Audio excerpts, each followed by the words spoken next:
Okay, hopefully you can hear me. You're going to see the screen come up for... What is this? Why is it showing that screen? Oh, I guess it's going to... Can you guys hear me? Okay, good. All right, yeah, now you're showing. Yeah, that's what I am. I've been logged into the WebEx. It says Judge Warner, Division 15 docket. Thank you for waiting. We'll start the meeting when the host joins. So we're here waiting, and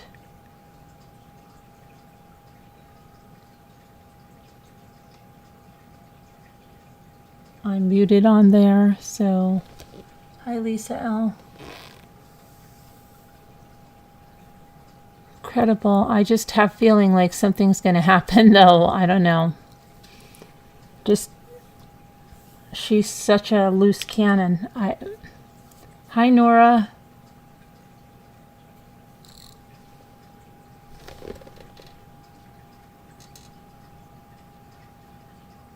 Nicole get there?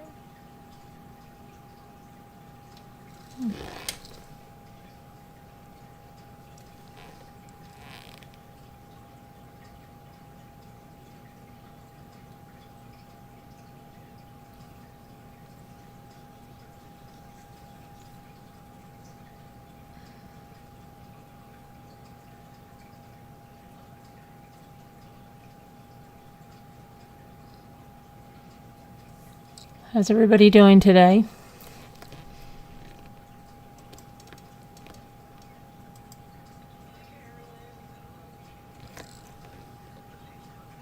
I can hear you, Nicole.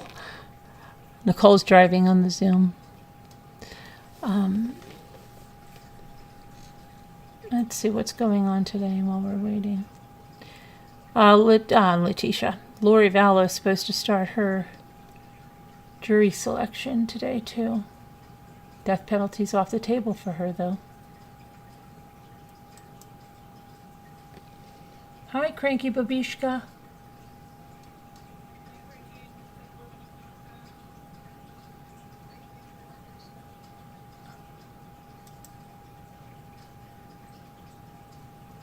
You ready, Cranky?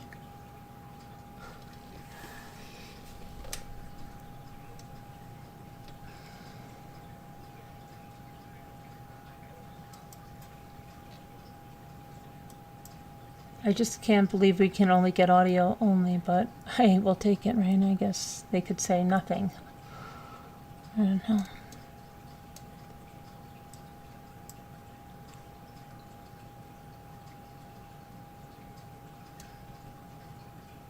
They could say nothing.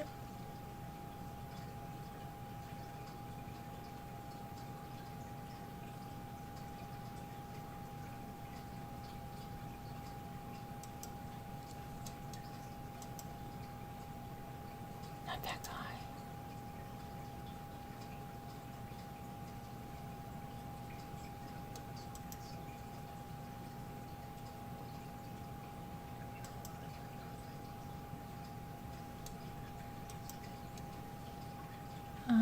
Hi, Barbara. How are you?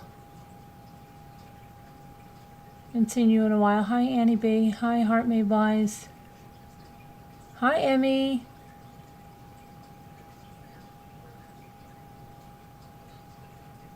Hi, Bossy. Hi, Domino Queen. Hi, Water Lily. Sorry if I missed anybody that came in. I was on a different screen checking something. Everybody make sure you're in live chat. Audio's okay for you? Yeah. Yeah, that's a good idea. Yeah, we could do other stuff. I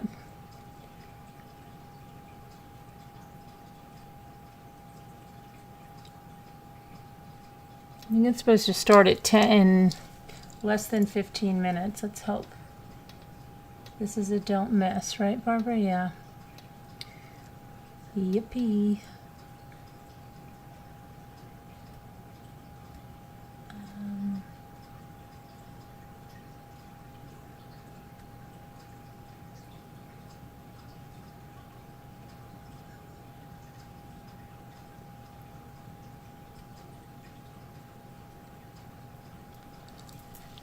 one thing over here.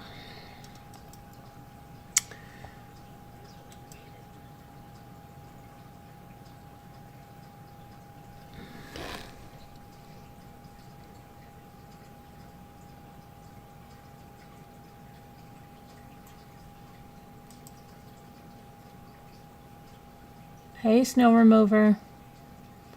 Welcome, welcome.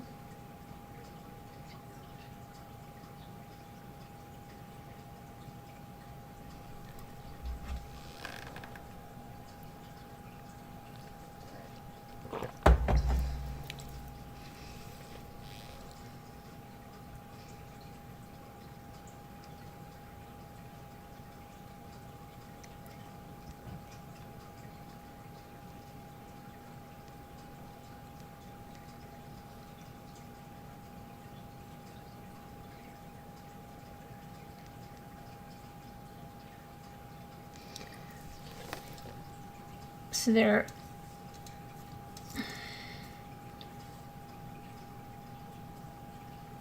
interesting to see. You know, they had that order that take her to court anyway through any means necessary, you know, within reasonable. You don't want to. But hi, Red Ruby. Yes, it is Red Ruby, but it's at 10:45. Will be 8:45 there, and that's the time we're starting, so that they'll probably start around that time and be on by which would be 9, which would be 11. So, but this is the time that they've put in there, so we'll just wait. I don't want to miss it. I wanted to be logged in. I've had like a anxiety about it because never done it like this, and I wanted to make sure everything was good. Hi, Teresa W. Hi, Red Ruby. I said hi, Red Ruby. Right. We don't have a clock to stare at. No, once we get in there, you put a clock that you can stare at. Yeah, or I could put the thumbnail up there. I don't know.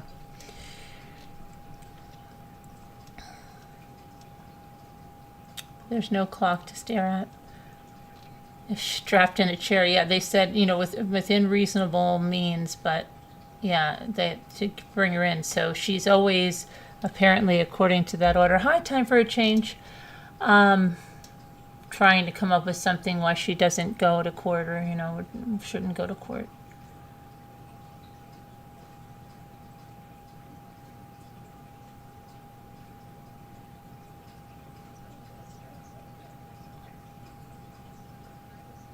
An extensive witness list on the prosecution side. Let me see what's going on here.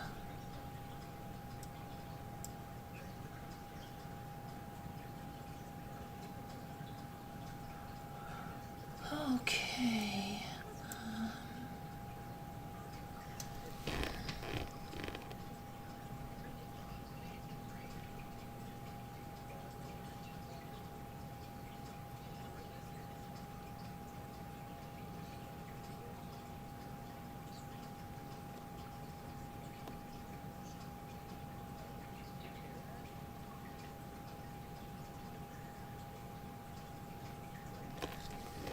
Oh, are you in the place? Is she in the place? Hold on a minute. Oh, she's in the place.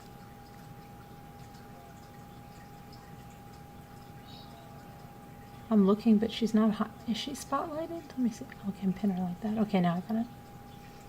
I'm looking while I'm here in the chat. Okay.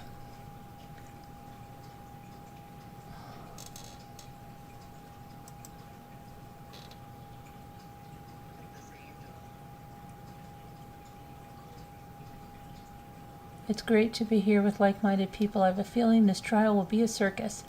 Yeah, I know. I don't know. That's what I'm saying.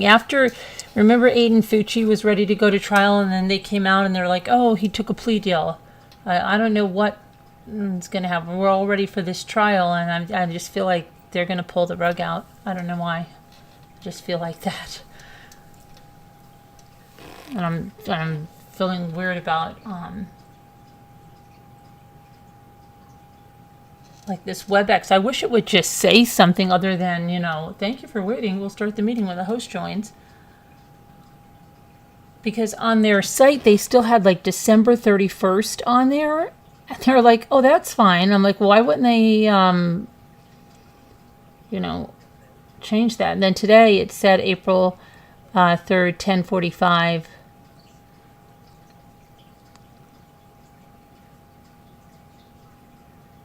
My time, I believe it's my time, hopefully.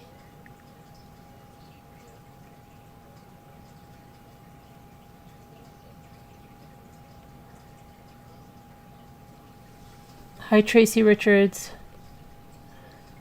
Oh boy.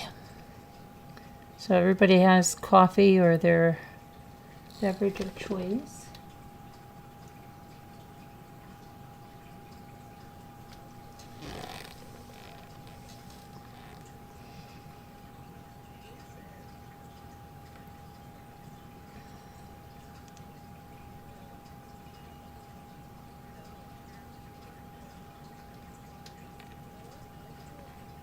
You're just having some brekkie with a sister. Well, that's good. Hi, vegan vampire. How you doing? Yeah, go make some coffee, Cranky.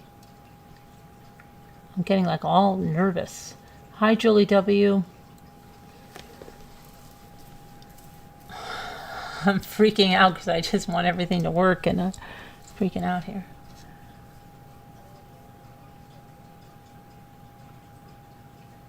I logged in like super duper early.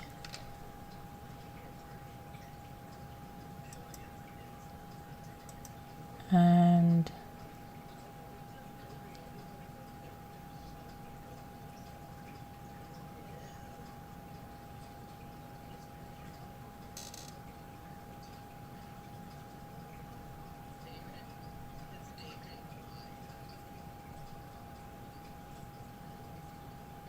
I don't know where I saw it before with the thingamajiggy.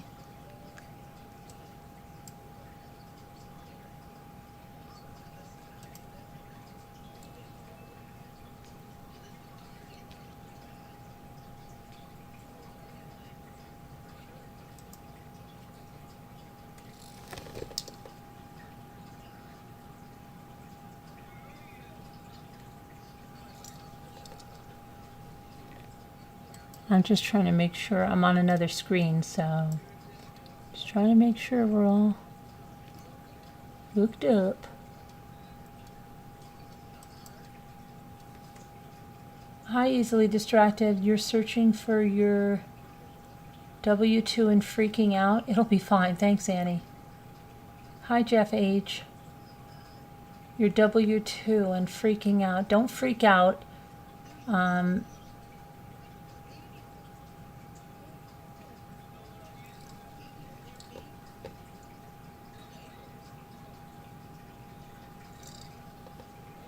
I haven't followed this case much since she was arrested, only prior. I will have to catch up.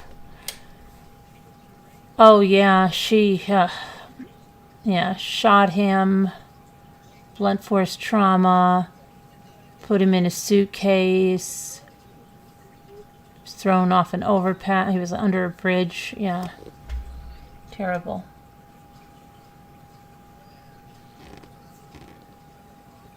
Carolyn, I went to Murdaugh trial. Oh my gosh, really, Barbara? Do you live in South Carolina, Barbara? I'd love you to email me. I have a question to ask you. My email is which I'll put my email in.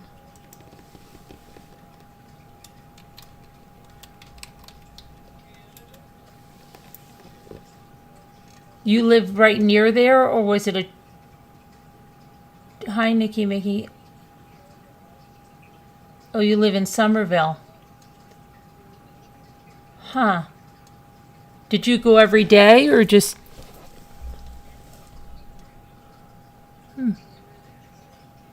I just did. Do you see it up there? At if you have your timestamps on, it's 10:43. It's right under where you say "yup."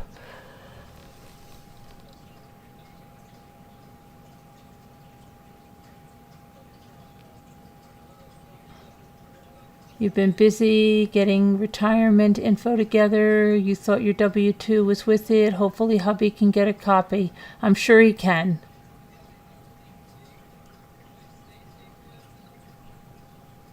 A half hour from the court. Hi, Sherry. No problem.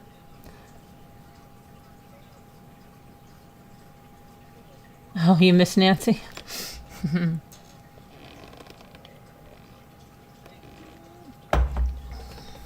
Hoping this goes on. Getting really nervous now because it's 1 minute. Shouldn't they be starting this webinar?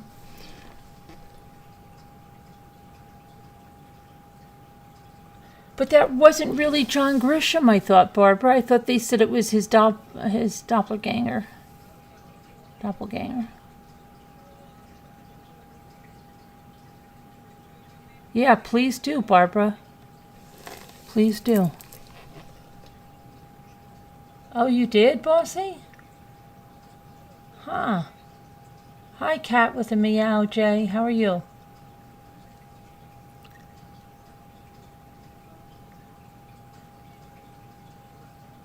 See, now I'm getting like antsy. Now I like want to log in again to make sure that I'm in.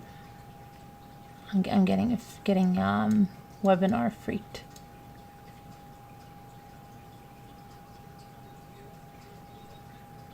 But I'm in the docket thing meeting. Oh, you did? That's great, Barbara. I really wish I could have gone down there. Yeah. Hi, Jeannie.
Let me just check something. I'm getting like really antsy. I'm going to check. I'm on another screen for a minute. Let me see.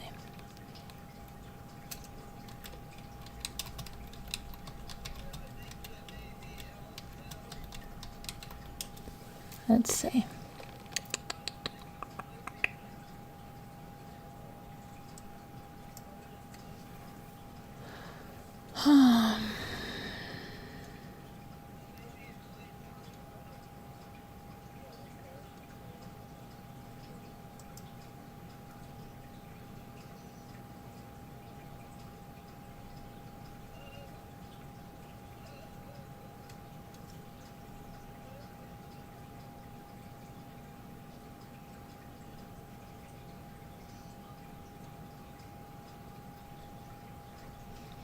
Why am I not getting this thing? Okay.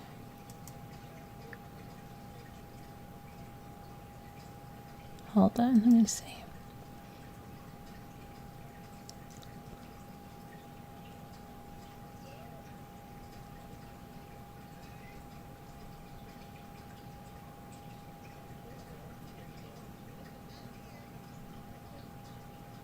Okay, so it says 9 a.m. So, okay, so, but I think they're going to open this WebEx. So I'm looking at this docket. Courtroom 15, that's where we are. 9 a.m. So that's in 12 minutes, Colorado time.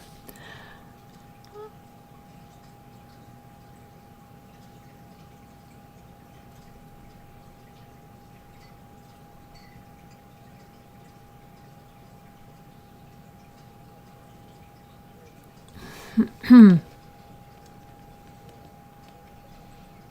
we're okay so far. Okay.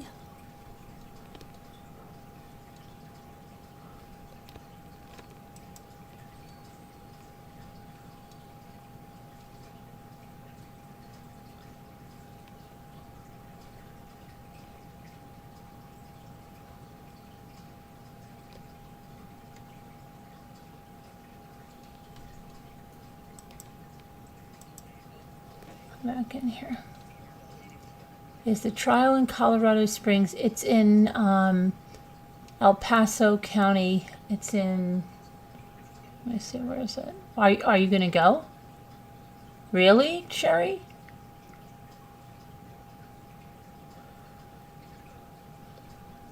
Hi, Dandy. It is open to the public.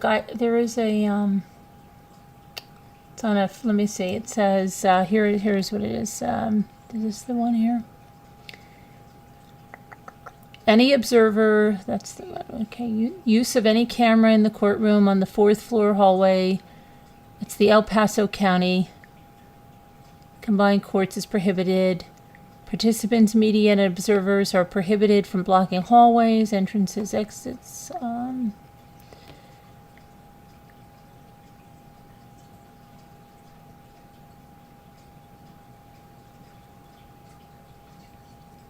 I know I read something that was first come, first seated and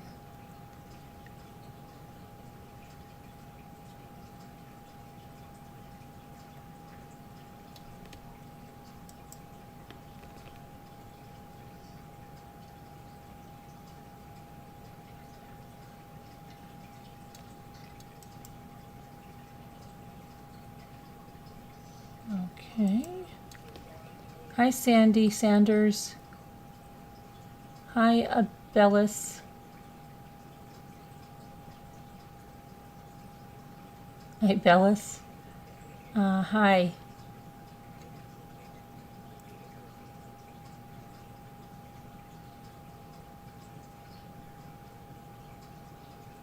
They're not allowing any cameras to, yeah.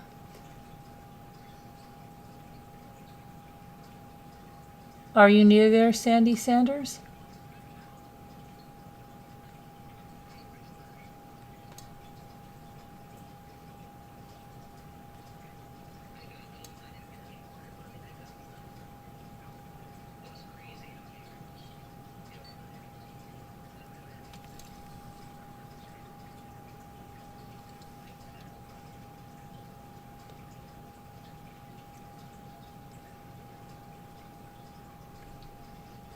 Sandy Sanders. Yeah, we're getting close. That's all we have. I would have liked to seen her too, but I'm just getting like freaked out that she's probably giving them a really hard time too getting there, being the orders they have there.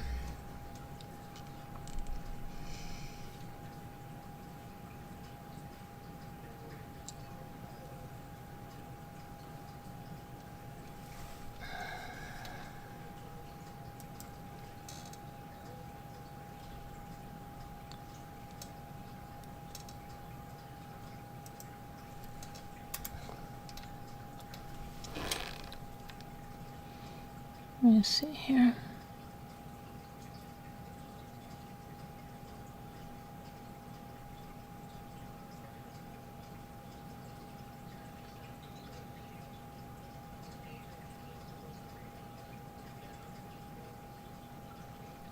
Okay, so now they're saying that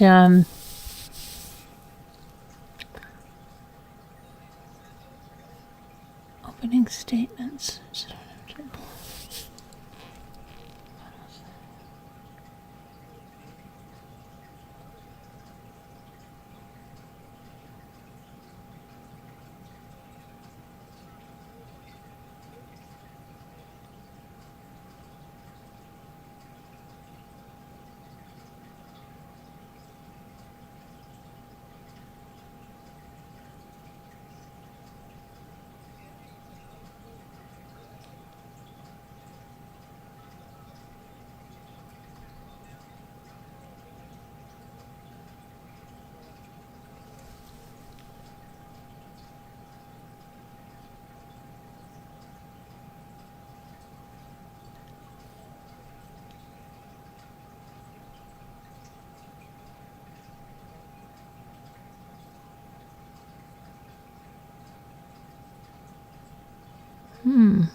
So we'll wait.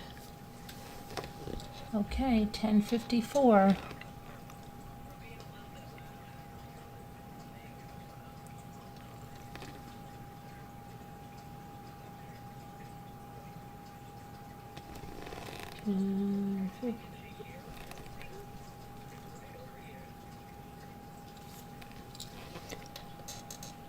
And 54. Hi, Candace.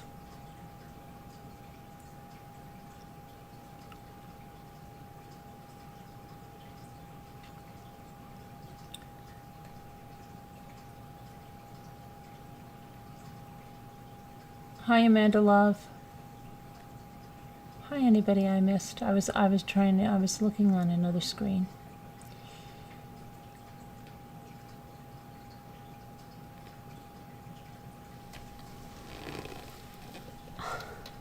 I'll just relax once this connects up.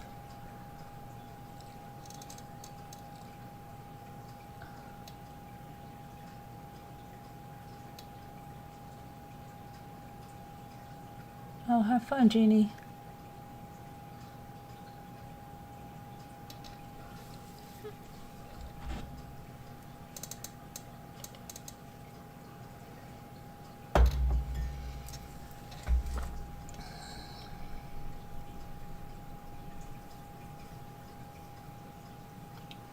Yeah, Candace?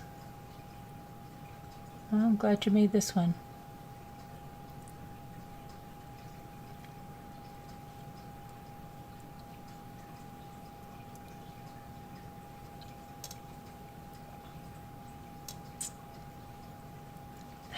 How are you listening, Sherry? I'm hooked up to the webinar.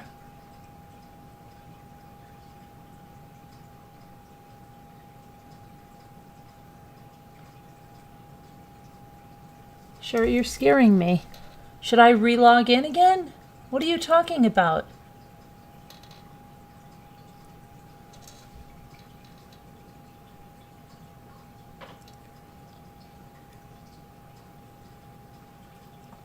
It's here, Jeannie. We're gonna broadcast it here. I'm logged into the webinar. I don't know what Sherry's saying. Sherry, how are you listening to it? Do you mean you're listening to a reporter or something? Because it's not on yet. I'm logged in to where they're going to broadcast it.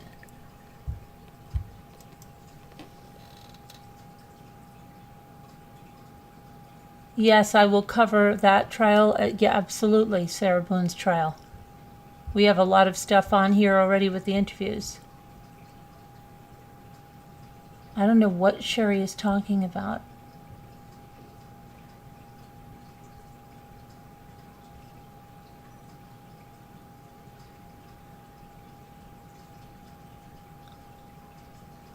Sherry's scaring the crap out of me now. How the heck, Kevin? I'm logged in. Okay, let me re-log in. Hold on a minute, please. This is crazy. I'm logged in.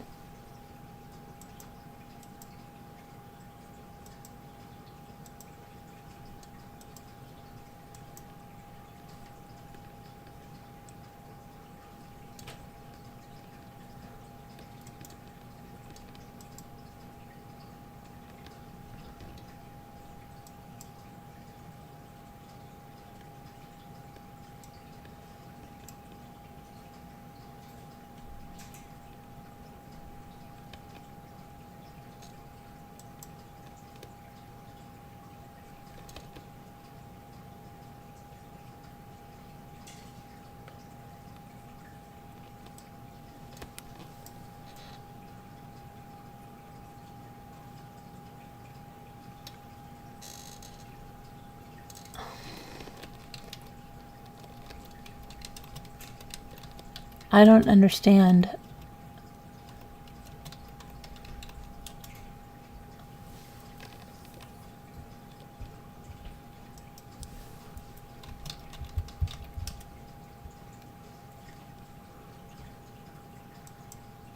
Let me try this again.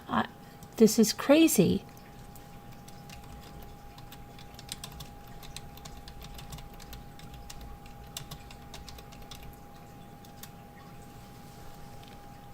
I'm going to try this again. Join webinar. I'm going to show you guys this, okay? Look. Join webinar.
Working on it. Give me a minute.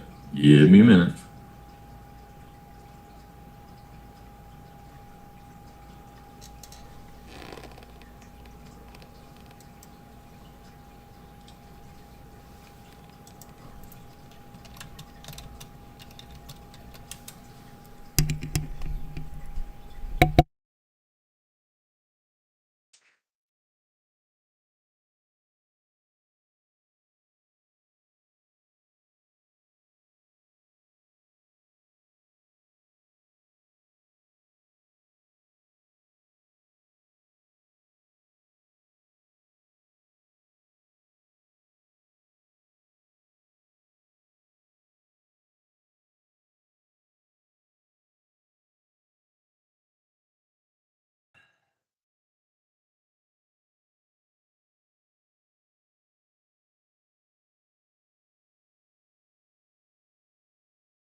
Okay.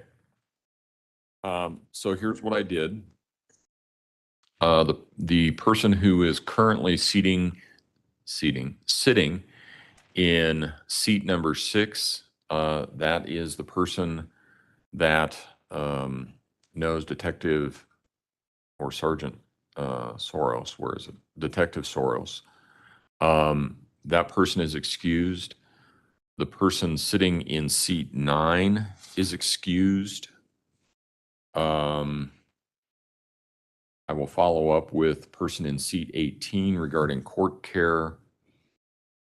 Person in seat 23 is the one that was asking the DA, or that had a comment about the DA questioning on beyond a reasonable doubt and feels that his credibility has been impacted and it's on his mind. I will do a follow-up question with him.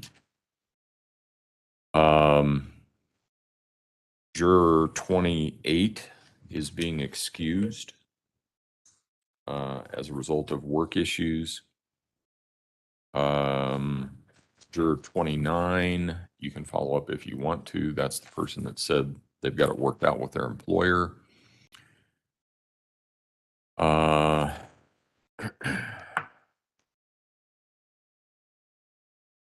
will also follow up with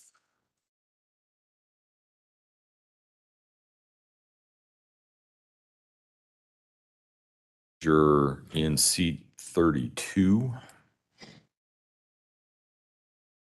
that has sciatica issues, and see if standing and all of that will help her. Or no, that's not that. I'm sorry. Yeah, that's not the sciatica. Sciatica is the next one.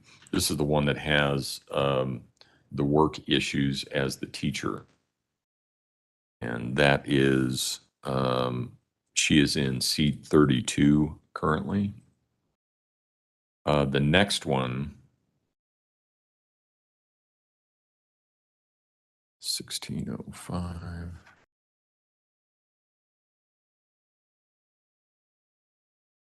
Juror 53 is the one with the sciatica issues. I'll follow up with her. Juror 41 is being excused. And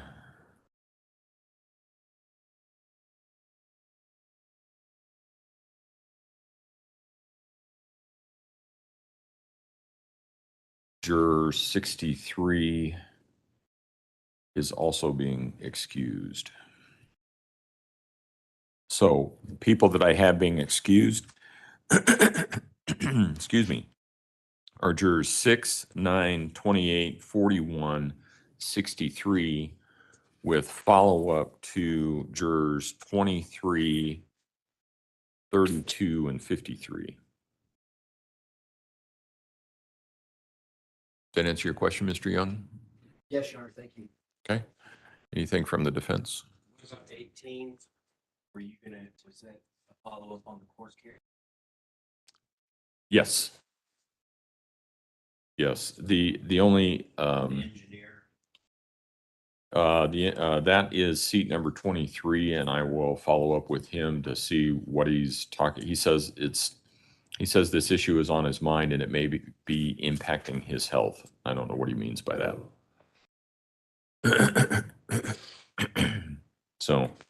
So that's where we are. Go ahead and bring him in. Oh, okay. Just so that we understand how this is going to work. Sure. Are we going to designate which seats are alternate? And how are they going to fill in gaps that end up on this box? Okay, wherever, the best way to think about this is, once we have our 50 that you can start exercising peremptories on. And I don't know whether that's going to be this morning or this afternoon. But it's fair that you be able to look at everybody so you know who the pool is. So we got the pool, and everybody that is there, and none of those people are going to be excused. So what will happen then is you can exercise your peremptories anywhere in the room. And the best way to describe it in this case, the highest seat number jurors, the last 6 are going to be your alternates. That makes sense? 13 through 18. No, step up here and I'll show you. It's a little bit easier to show you.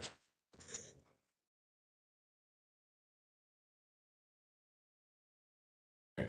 So let's assume everybody is here. That's fine. Let's assume everybody's here, including the strikes, because I'm not going to send really anybody out. So, well, no, say I excuse these people. So I excuse these 4. So these seats are vacant, right? So by default, all these people slide down. So this person then takes this chair if they're selected. So you can use your 16 anywhere that you want. And then let's assume that these are your last 6 jurors chosen along here. Those are going to be your alternates, with this being alternate 1, 2, 3, 4, 5, and 6. Assuming they end up down here. Correct. Assuming last us in the box. Assuming that they end up in the box, right? Yeah. Does that, And then they're just gonna snake in, so this will person Right. go here. everybody's going to slide down. Yeah, they'll come up. Okay. Yep. Does that, anybody have any questions? Does that make sense to everybody? Yep. Makes Okay. sense. Okay. Not that that record's going to help a bit, but we had it and they had the diagram. So there we are. Okay. Is there anything else that we need to take up from the prosecution? I'm sorry, Judge. Anything else we need to take up? I don't know if we want to do this now or when we get, before we do opening, but we intend to dismiss count 3, which is child abuse count. And so for, we charge this case Right. with child abuse. Knowing, first degree child under 12 was originally count 1. Child abuse resulting in death was count 2. That was done before Gannon's remains were found. Once Gannon's remains were found, and we got more evidence, obviously. And then count 3 doesn't really fit. So we'll be dismissing count 3, going forward on counts 1 and 2. Let's do that before openings. That would make more sense. Yeah. Nope, I appreciate that. Anything else from the prosecution? From the defense, Mr. Tellini or Mr. Cook?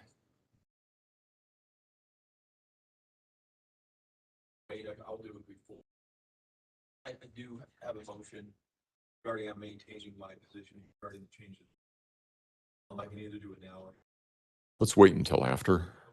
We'll do it just before opening statements. That work? Okay, all right. All right, let's go ahead and bring him in.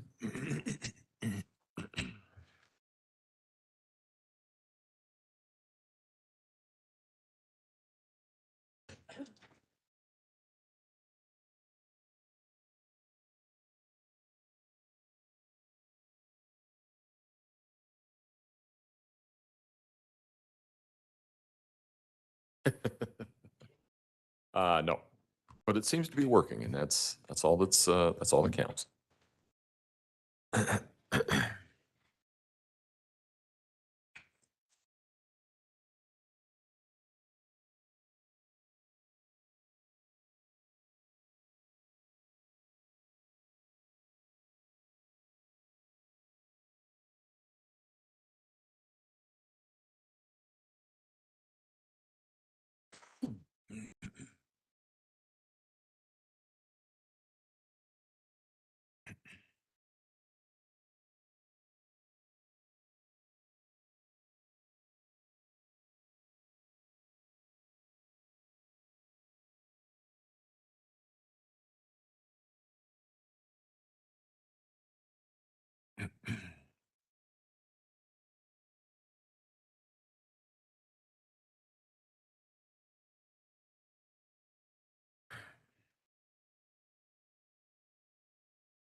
Instead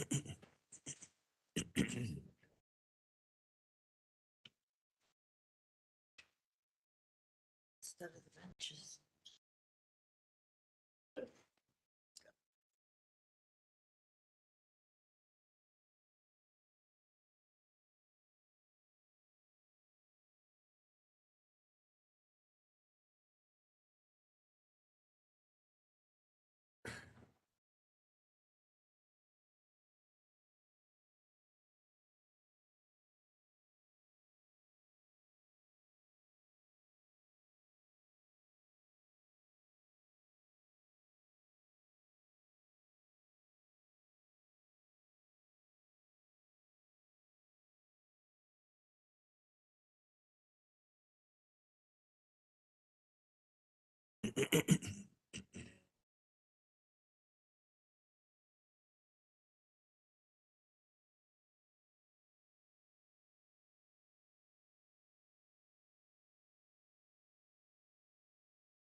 This afternoon. Oh, okay. They're not switching out anymore.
That's what's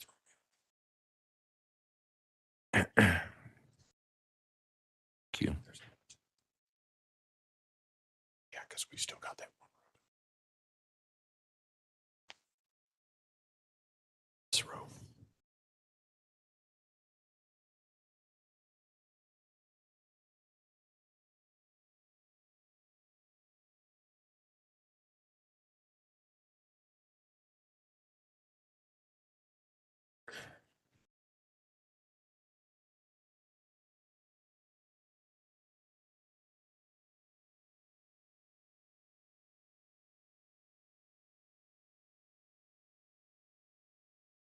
Third grade seating chart, not as easy as everybody thinks.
This moment, council approach, please.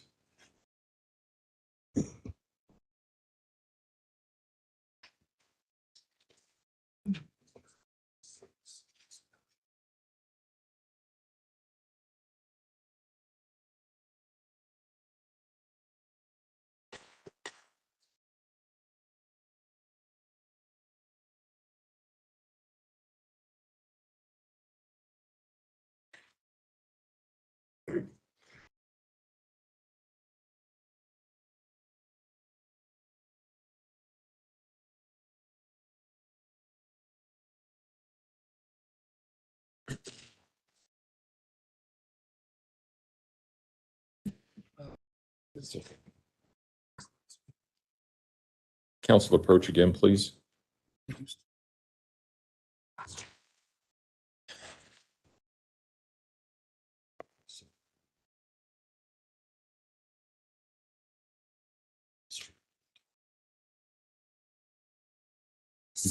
You said 60, 60. So 46, 60.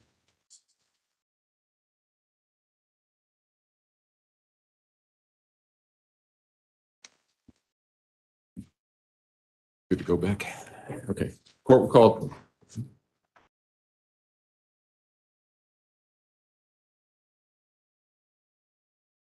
All right, court will call 20 CR 1358, People versus Letecia Stauch. Record should reflect the jury has returned to the courtroom. Good morning, ladies and gentlemen. Good morning. That was so much better than the last time you guys were here. We're gonna start out again, and I'm gonna have all of you stand and raise your right hand, please.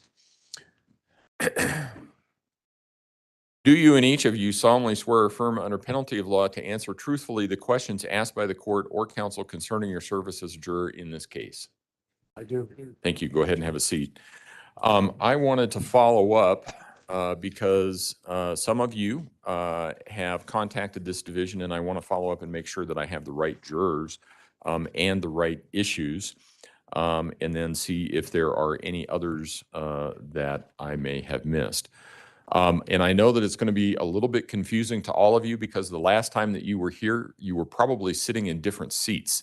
And so we're all doing our best, and we'll try and get through it.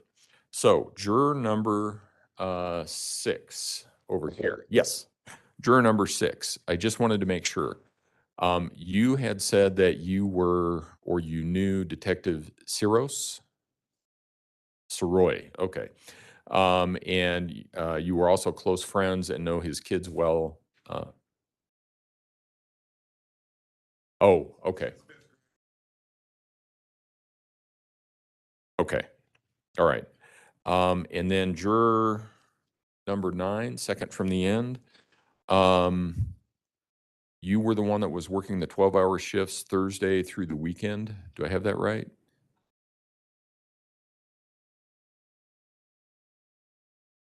Right. Okay. Um, Juror 18 in the front, you had called to ask about court care. Did you get that all resolved? Okay, just wanted to follow up. And then juror,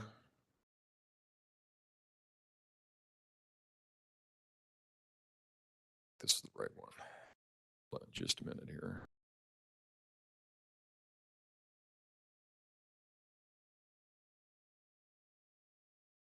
Juror 23, I think in the back. Did you, for on the end there, ma'am? Yes, that would be you. Juror 23, did you contact the court? Oh, whoops. Yep, you're right. Juror 23. I knew that. There we go. All right. Juror 23. You had contacted the court and said that you had some concerns. Um, you said that after the questioning in the court that there was something that was on your mind, and you said that it might be impacting your health. Can you tell us a little bit about that?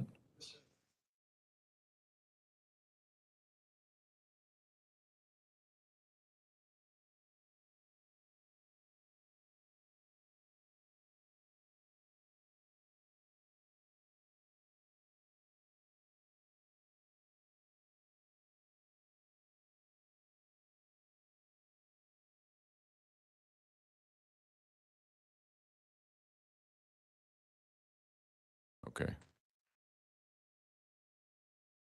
Do you think that that was as a result of being here and some of the stress that you were under here? Okay.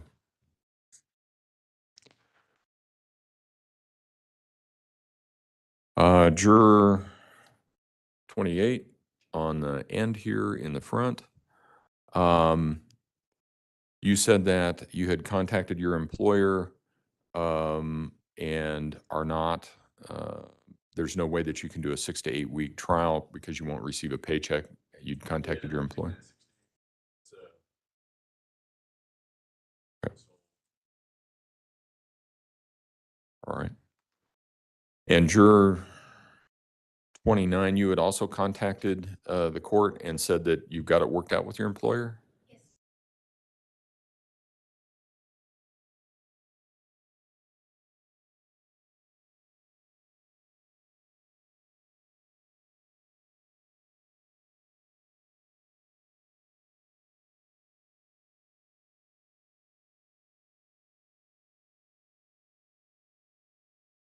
Won't be that way. The way an alternate works is that you're here the whole time.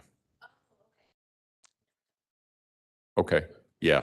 No, so yeah, I think we have your concern addressed. Juror 32, you had contacted us and said that you're the teacher, right? Okay. And help me understand this, because the message that I got is that you only get paid for the whole week if you're working there Thursday? What is that?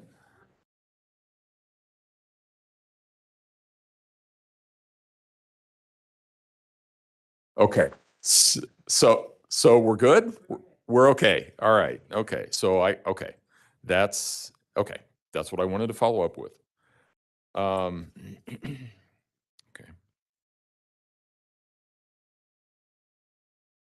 And juror 16. Yes. Did you have a doctor's note for me? I do. Okay. If you would hand that to Mr. Combs, please, and I'll get to that in just a moment.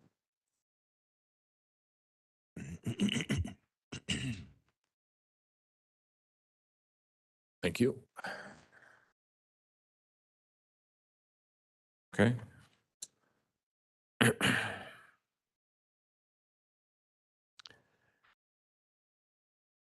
And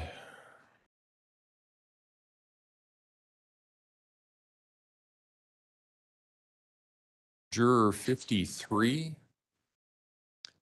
back row, you called and said that you had some sciatica issues. Does it help if you can get up and stand? And you're also going to be, it's not a whole lot better, don't get me wrong, but the chairs are a little bit better than what you're sitting in.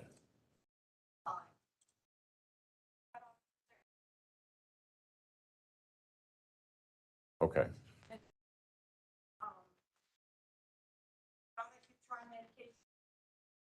Okay. All right. And juror 41, you had contacted the court as well? Striped shirt. Yes, ma'am. Yes. You had contacted the court and said that being here in the courthouse was causing you some stress. How are you doing?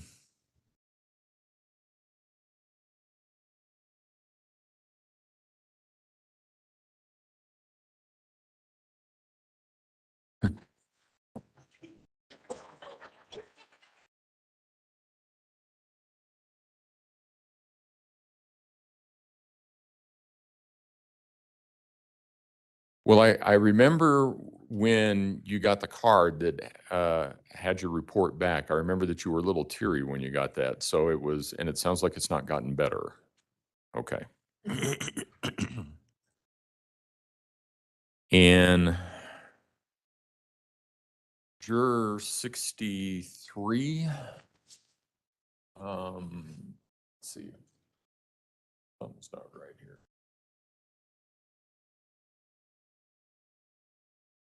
I think you guys reversed those.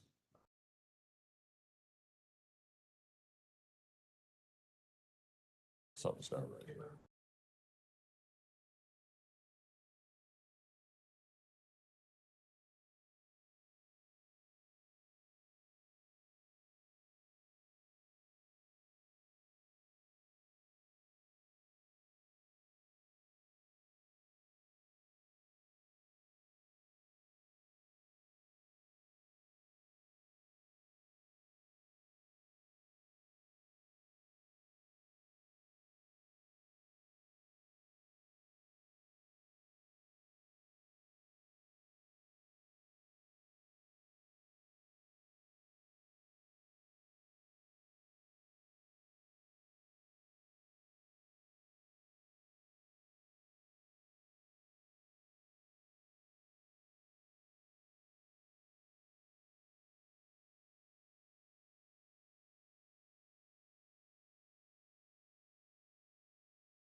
Okay, now this makes a little bit more sense. And juror 63, there we are. Yep, nope. Face matches the name, works great. Okay. Juror 63, you had said that originally you thought that you were paid for jury service, and it turns out that you are, just not as long as what you thought. Okay. All right, just wanted to make sure. Okay. When you all were last here, You were all qualified to sit on this jury. However, I know that circumstances may have changed. I've spoken with some jurors. Is there anyone else whose circumstances changed that I've not spoken with? Whoops. All right, juror number 4. What's the circumstance that's changed? I'm currently having an issue with DFAS. Categorize me as AWOL.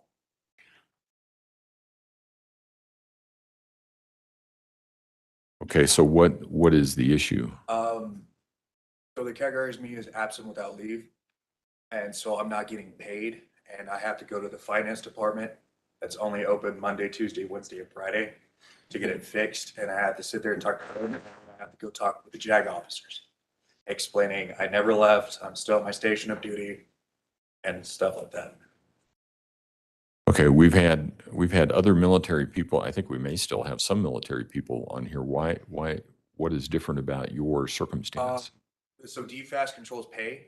and Okay, I'm not getting paid because they put a blockade on it, and I have to go to them to get it fixed so I can start getting my, pretty much my payback, all my, and, pretty much the military has put a hold on my account, okay, and I have to fix it first before I can do anything, because if I don't fix it, it'll start a cascade of problems. okay. And is a letter from me going to help that? Maybe, I have honestly no idea, sir. We're currently, right now, the issue is I had a deletion of orders to go overseas. And currently finances still have it in their system that I was supposed to go there. And right now the fight is saying I got them canceled. Oh, so that doesn't have to do with this case, though. That occurred sometime before, right? Yes, sir, but still as of right now, I have not been paid by the military, and I got Okay. that thing. Okay, I think I understand.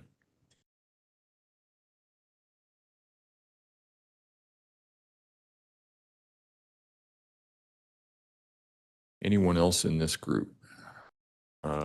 Juror number 15? I've had a dental emergency over the weekend. That's what this is. It's going to require a root canal. I haven't scheduled that. Or it's okay. But I don't know. what's happening. So if it happened over the weekend, it sounds like maybe you haven't spoken with the dentist yet? No, I went in to see him on Friday Okay, and he gave me antibiotics just to stop the progression, okay, schedule a root canal. okay.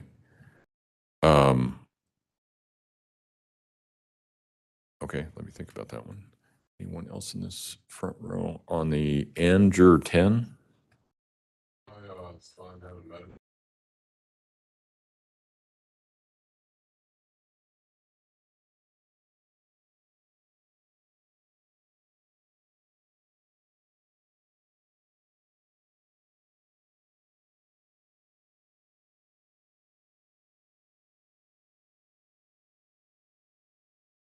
Anyone else in this group here? Anyone else in this group? Juror 24? Surgery.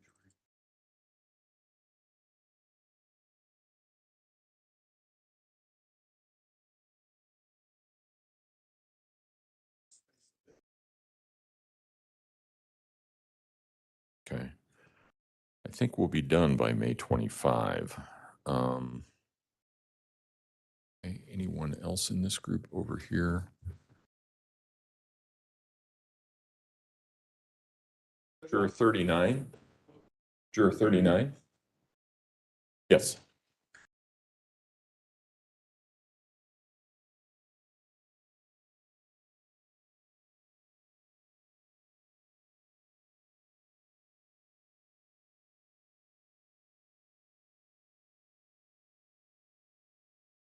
But it's not scheduled?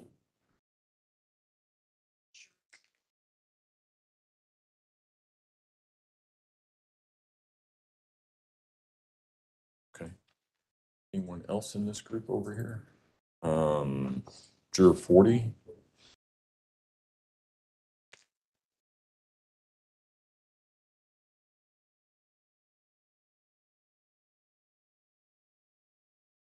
Yes.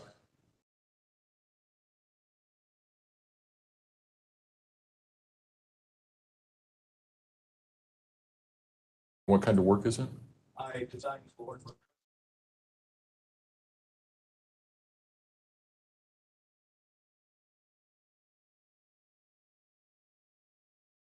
Anyone else in this group over here? Looks like juror 49. Yes, sir. Yes, I did not let you guys know at the beginning that my, I'm a single homeowner. Only pays me 3 days of,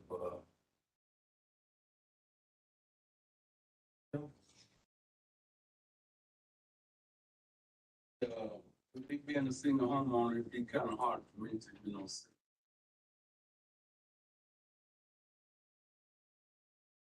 I don't know how the court system pays. Okay.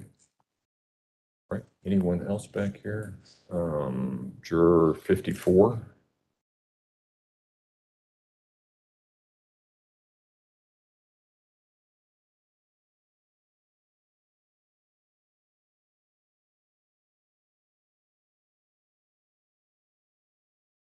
Over here. Juror 30.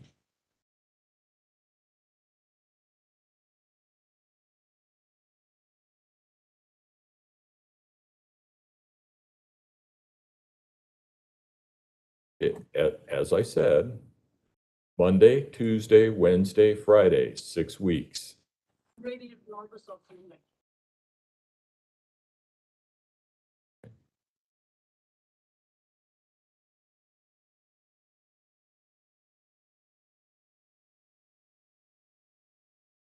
I've already spoken with you. You're 45, I believe it is. Yes.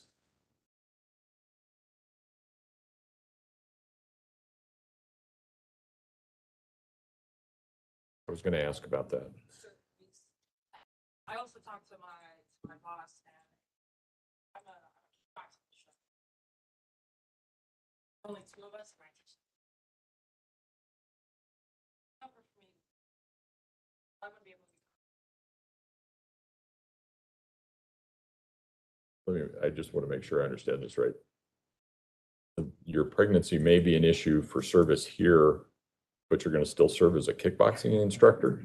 Yeah, I mean, I can teach without actually having to do it. Okay. Just making sure I'm following the whole progress here. Okay. And in the third row there, juror 61. Yes, ma'am.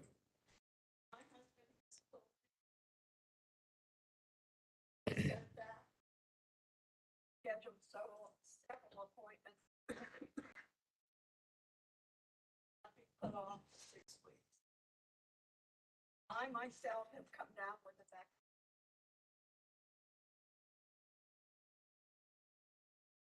Else in this back group? Back. Juror 74. Yes.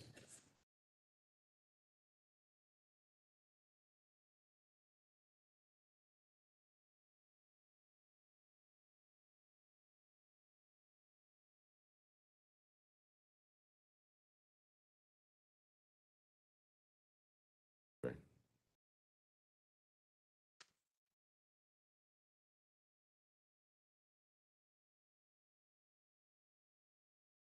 And juror 75, you sort of went like this. Wasn't sure if you were actually raising your hand, not raising your hand. What's going on?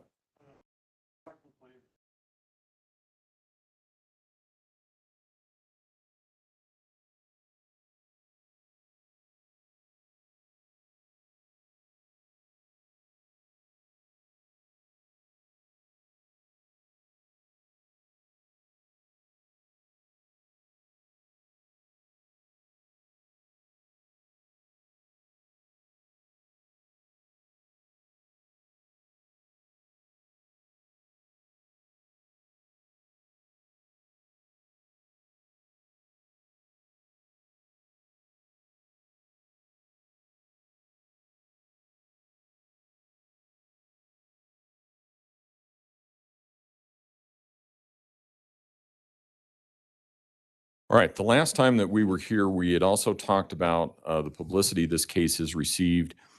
Those of you who are here all said that you could put the publicity and other people's opinions aside and decide this case based only on the evidence presented in the courtroom.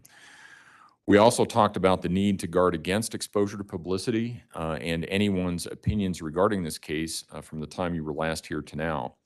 Is there anyone who believes that they have been exposed to any opinions or stories since we were last together, and you don't think you could put those opinions and stories aside and decide this case based on the evidence you hear in the courtroom? Please raise your hand. Response? Do some checking here. Give me just a moment.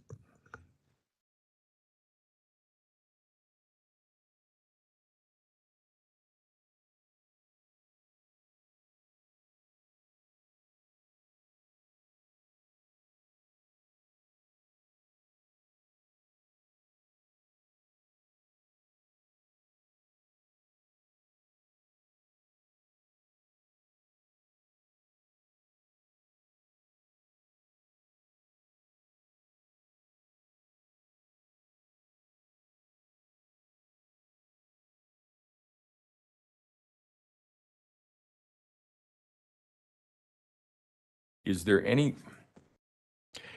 anyone that I've not spoken to who believes that they could not serve on this jury for the period of time, or either because it involves the circumstance that it does? No response. The people who have returned to this courtroom were all selected to return in this case because you all agreed that you could decide this case in a fair and impartial manner. Has anything occurred since we were last together that causes any of you to believe you could not continue to serve in a fair and impartial manner? Please raise your hand. No response? All right.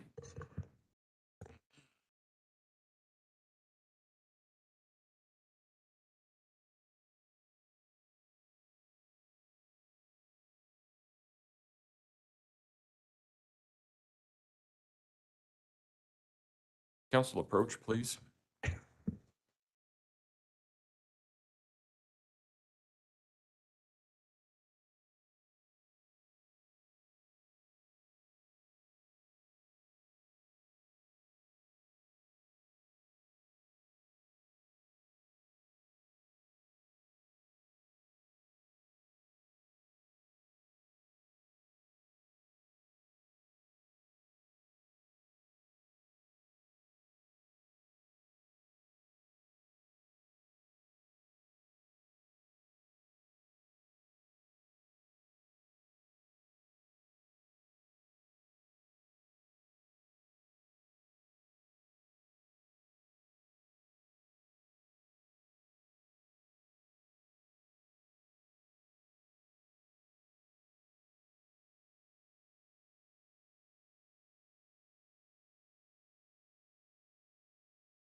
Your sound's working. No one's speaking except me. There'll be a blue outline when he's speaking. Okay.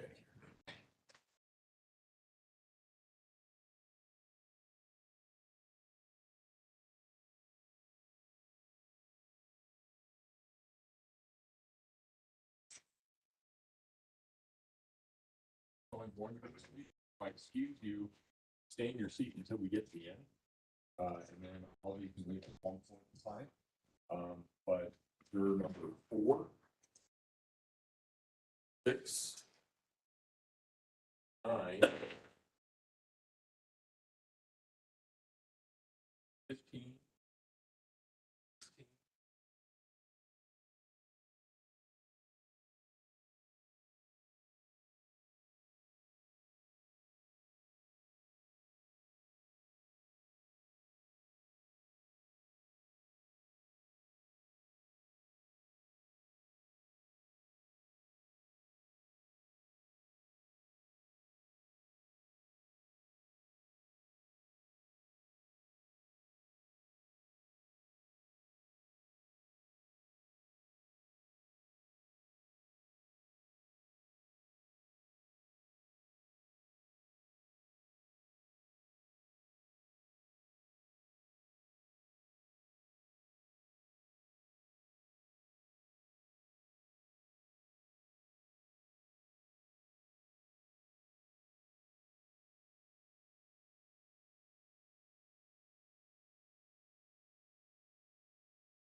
I call your excuse with some court.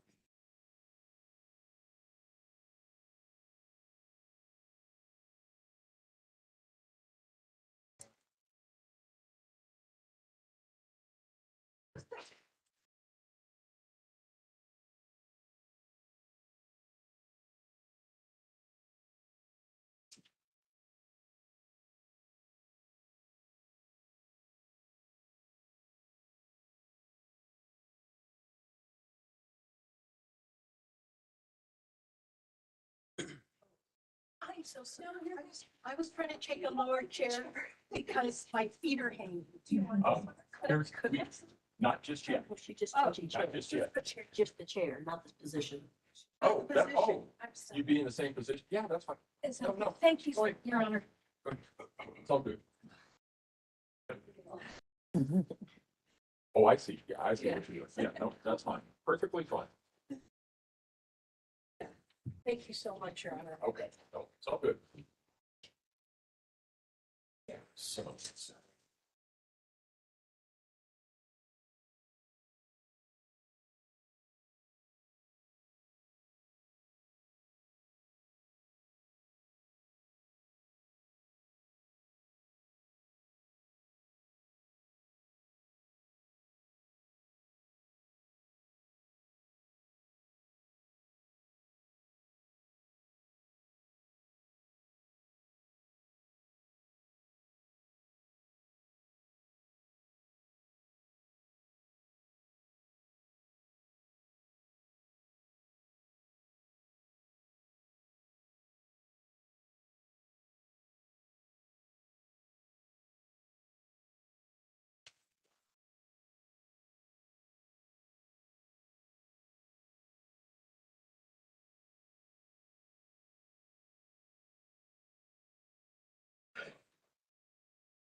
All right. Is there anything, is there any reason why anybody believes that they could not serve as a fair and impartial juror in this case if selected to serve? Please raise your hand. If you are in this room, you should anticipate that you will be on this jury. So if there is any reason that any of you have that causes you to think why you could not serve on this jury, please raise your hand. No response. All right, counsel approach, please.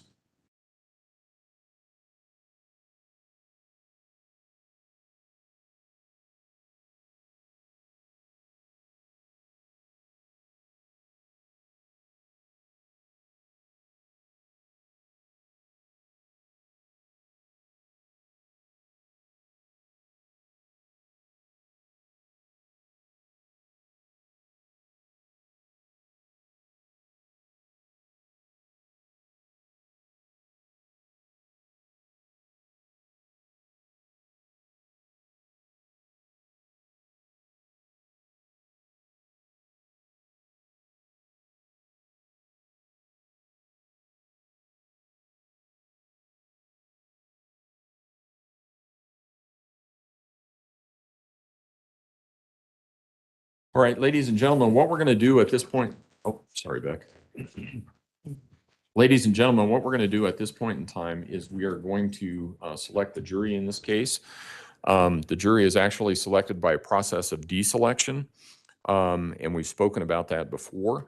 What that means is that you will see the attorneys handing a sheet back and forth between themselves, and when we get done, I will read the numbers of the jurors who will, or the numbers of the people who will serve as jurors in this case.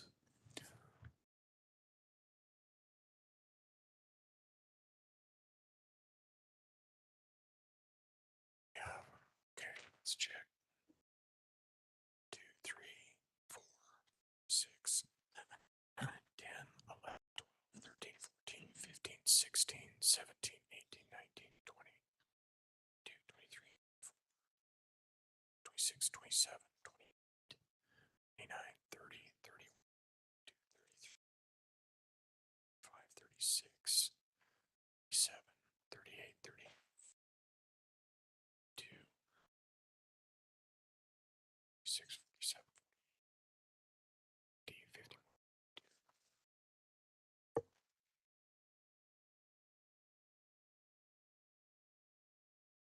And this does take a while. I think what we'll do is, well, actually, for this part, we do need to have everybody in the jury room, so, or in the courtroom. So it will take a little bit of time. You can feel free to stand, stretch, talk quietly amongst yourselves if you want to do that.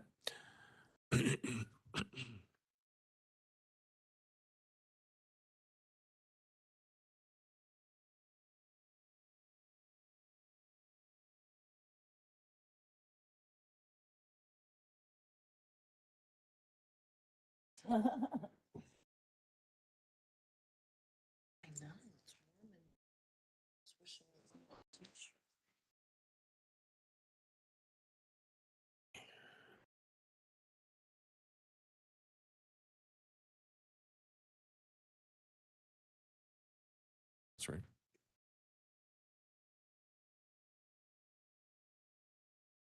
I heard a voice somewhere. Oh. Hold on. Juror 20, yes, ma'am.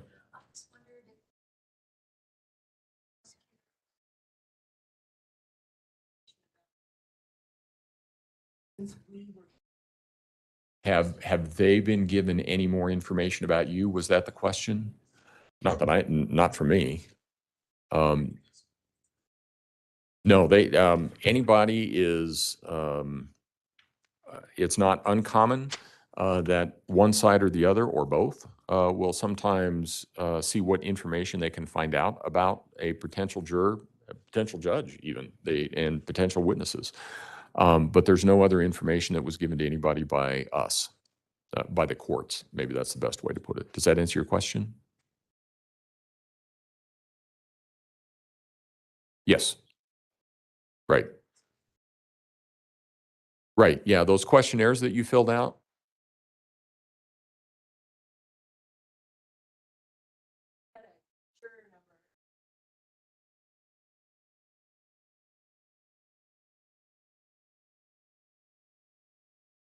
Right. No, remember the comments that I made was that the court staff, the attorneys, and their staff will know who you are, but nobody else does. Because constitutionally, they're entitled to know that information. No one else is. Does that answer your question? Okay.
I'll double check, but they should be.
was scared when I unmute my mic but see, I'm glad they have it so that we cannot unmute our mics on that WebEx, but I'm just so scared every time I get on this mic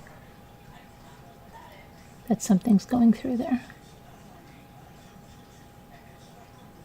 What was that? Didn't you just see that wording that just came up over there? I don't know.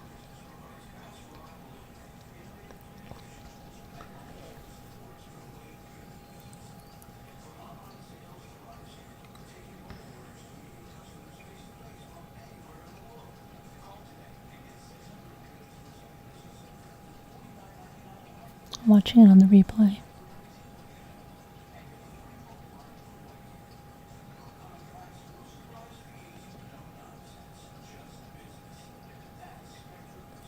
What does it say? It says something about the host will something or other, huh? I don't know.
Sharon Lang, welcome.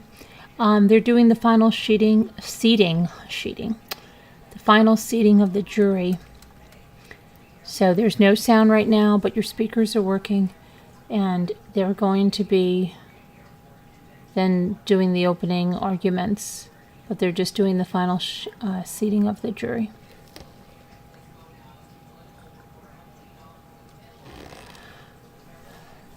Talking about Letecia, it'll be later on. I thought it was going to be audio only, and now some people are saying they're going to be showing us video, so I don't know.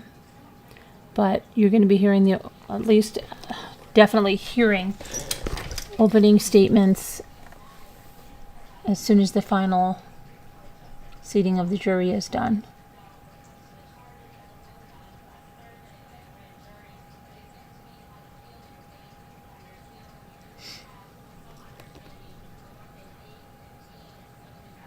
Okay, Judy.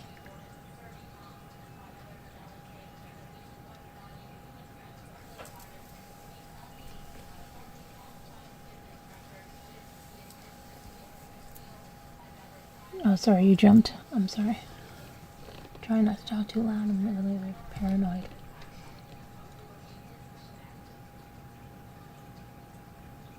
Ever since that creator did that thing, I don't want to be that person.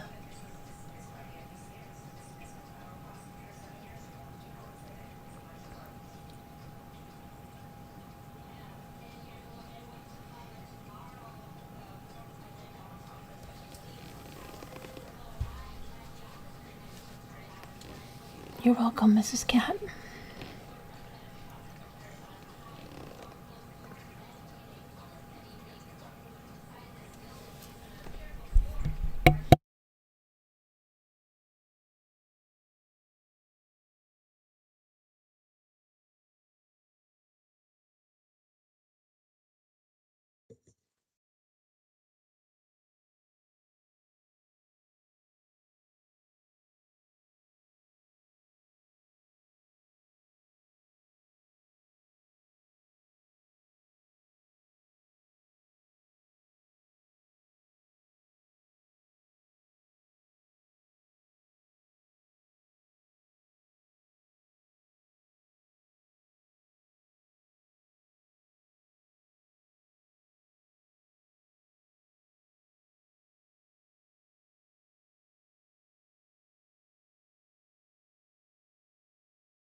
Council, while I'm doing this, I want you two to compare with each other. Compare with each other, and we'll do the same once I get it marked out.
Council approach, please.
Stack these 9 and 9 instead of.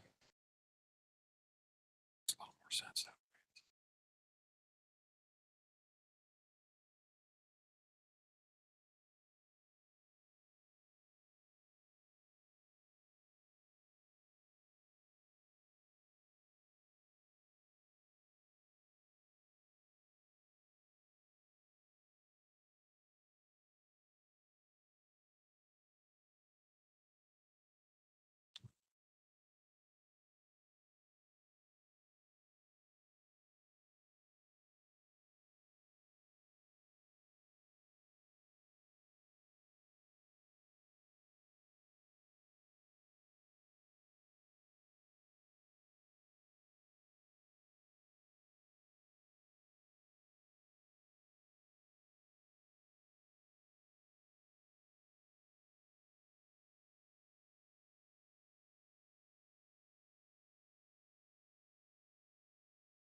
All right, what I'm going to do now is, much like we did on the other days, I'm going to tell you to stay in the courtroom and who is released.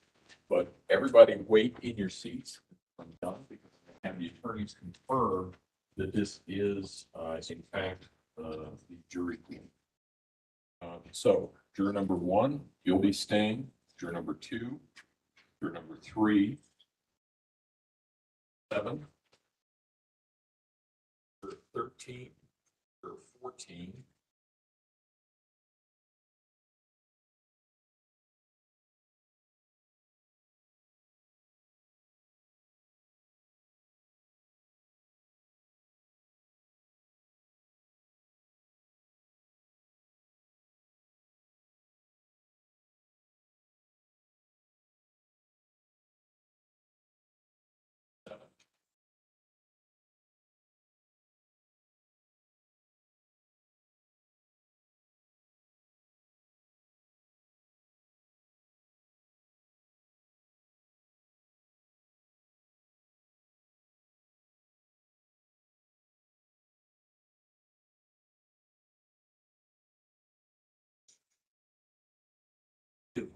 Right. So those people whose numbers I have called, stay in your seats. Everyone else is released with the thanks of the court.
So let's do this.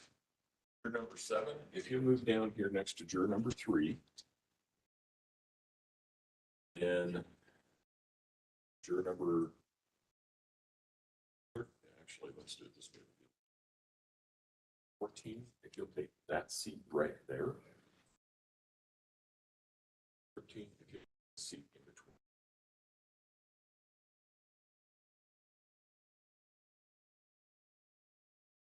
Juror 13. Seat next to juror.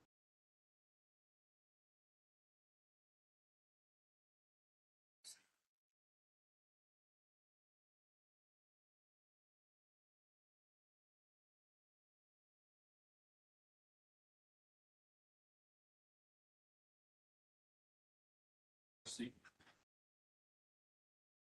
Follow her.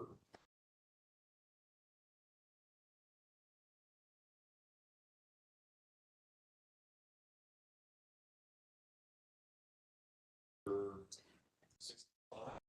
Seat next. 6.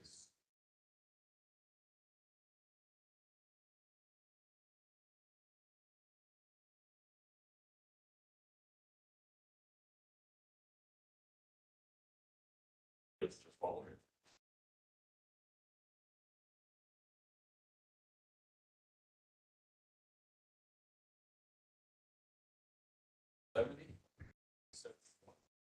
Seats here.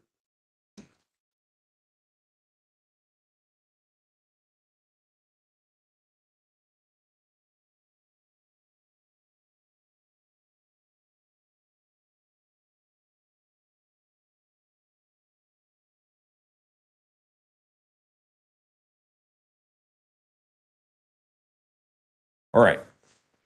Here's what we're going to do. We're going to take about a 15-minute recess. What's going to happen is that Mr. Combs and Mr. Sproul are going to show you where it is that you meet, because now things change. What will happen is you'll come into the courthouse. Mr. Combs will meet you at a place. He'll talk to you about that, about how to get into the courthouse. He'll bring you in, and you'll come down the back hallway instead of the front hallway. And there's 2 rooms back here that we have for you, actually. So they'll go through that process. He'll explain how to get back there, what it is that you need to do to contact him. We also will have some juror buttons for you. We will have sort of a tablet that has some notebook paper and some pens and things like that. And if I can, before we go much further, if I can have everyone stand and raise their right hand, please. Do you solemnly swear or affirm under penalty of law that you and each of you will well and truly try the matter at issue between the people of the state of Colorado and Letecia Stauch, the defendant, and render a true verdict according to the evidence? Yes. Go ahead and have a seat. Now that you've been selected as jurors, there are some rules that you must follow. These are the same rules that jurors have always had to follow in every case. During the trial, this courtroom is a place partially isolated from the outside world. Your decision must be made inside this place, and you must follow its rules. You must decide this case based only on the evidence and the law presented in the courtroom. You must avoid any other information about the case from any other source. These rules are designed to make sure that this is a fair trial. There are 2 basic rules. First of all, you must not communicate with others or among yourselves about the trial as it is going on. You cannot discuss the case while it is pending. You can talk about all kinds of things back there, just not the case. And I know it's a natural reaction that, what did you think about that witness's testimony as soon as you get back there? You simply cannot do that. In addition, you must not do any independent investigation or research about this case. I want to go over these rules in some detail because they are very important. In addition, if I learn that any of these rules have been violated, it may be that we have to start trial all over again on a new date in front of a new panel, and we have to go through the whole process again. So these rules are very, very important. Please follow them. You must not discuss this case among yourselves in any way during the course of the trial. You may not discuss the case among yourselves until after you have heard all of the evidence and you begin to deliberate on a verdict. That's when all the evidence is done. I've given you the instructions and you've heard the closing arguments. In fairness, you must keep an open mind throughout the trial, and you should reach your decision only during your deliberations at the end of the trial. Do not permit anyone else to discuss this case with you or near you. If anyone, including one of your fellow jurors, attempts to do so, please report that fact to Mr. Sproul or Mr. Combs immediately. You are permitted, however, to explain to family, friends, and employers that you are on a jury, and you can inform them of how long the trial will last. You cannot say anything else about any aspect of your experience until you are released from jury service. Do not communicate with anyone else in any way, including in person, by telephone, cell phone, computer, the internet, or any internet service. This means you must not email, text, instant message, tweet, blog, or post information about this case or about your experience as a juror in this case on any website, listserv, chat room, blog, or website. That's really important. We had a case not too long ago where they were about, actually, I think they were in deliberations, and one of the jurors was starting to blog about their experience. And a mistrial had to be declared, and they had to reset the trial and start all over. Once this case is done, you can talk to anybody you want. You can tell them as much or as little as you like about the process, but while it's going, you can't. You must not read, review, or accept any communications in any form from anyone regarding this case or cases like this. This applies whether you are here, at home, or anyone else. Do not read about this case in the newspapers or on the internet, or listen to any radio or television broadcasts about the trial. The law even prohibits you from consulting a dictionary to clarify terms that may be used in this case. Why do we have such a long instruction on this? Because in my experience, I think jurors are trying to be conscientious. I think jurors sometimes go home and they say, gee, I didn't really understand that. They try and look something up so that they can have a better understanding about what's going on in the courtroom. You can't do that. Here's why. First of all, before any evidence can be presented in the courtroom, it must be allowed pursuant to the rules of evidence.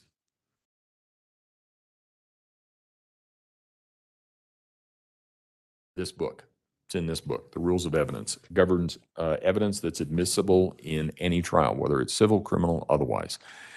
And those rules are in place to make sure that the evidence that you're looking at is reliable and it's admissible.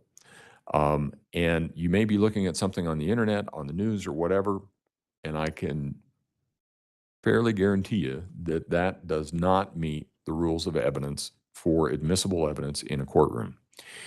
In addition, before you receive evidence in this case, as I said, remember, nothing that the attorneys say ever is evidence. Evidence comes from somebody who comes up here, swears to tell the truth. You won't see the attorneys do that. You won't see anybody on the news do that. You won't see anybody on the internet do that.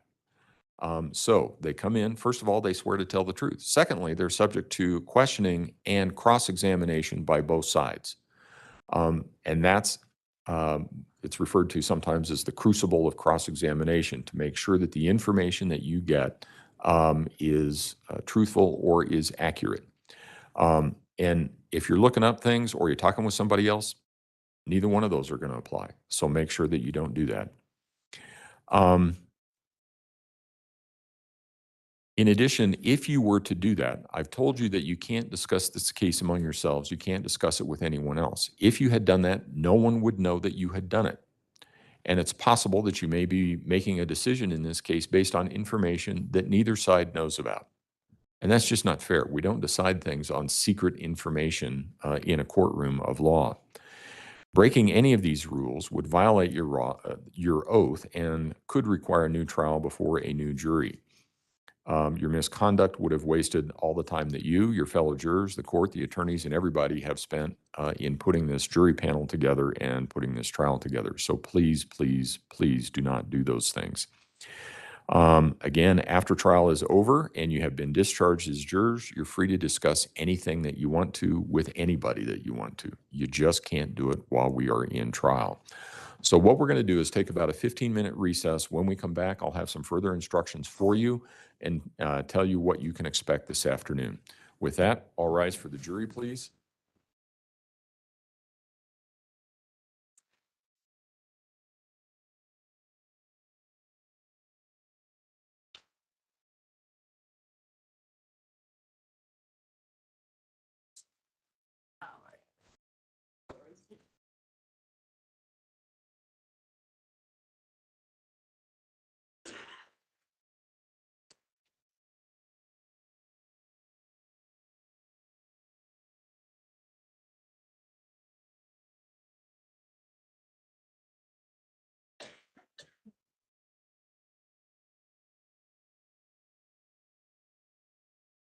Thank you. You may be seated. Record should reflect the jury has left the courtroom. So the plan is when we come back, I'll go through the preliminaries of what the jury can expect this afternoon as far as opening statements, those sorts of things.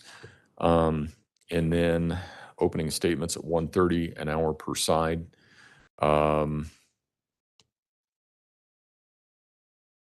I'm not going to require evidence. If you have some that you want to put on, if you're not ready to put on evidence until tomorrow, that's fine. I told you that you didn't have to do it today, but we're a little bit farther ahead than what I thought we would be. So So the first witness that we intend to call, we've already told them.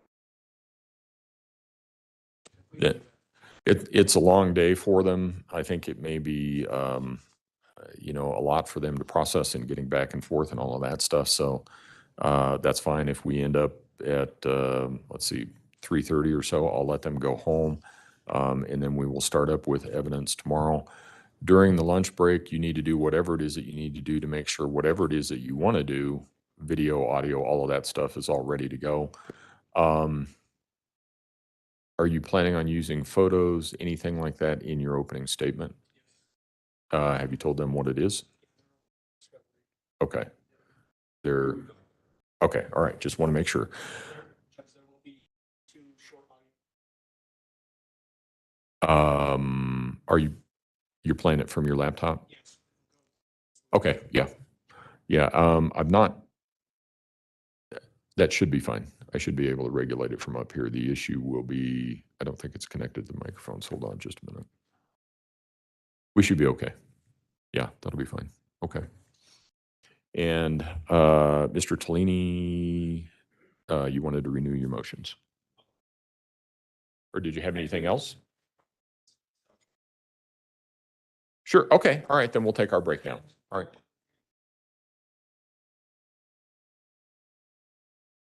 You want her, you want her at the table or in the? No, she can Behind you. find in the gallery, but Okay. she's maybe coming in out. That's fine. Anything, maybe. You will need to let security know who that is because everybody else, I've said everybody aside from staff and people that are associated with the case, once they leave, they don't get back in until we take a break. So just let them know who it is. All right, court will be in recess then. Say 11:20.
It's really challenging.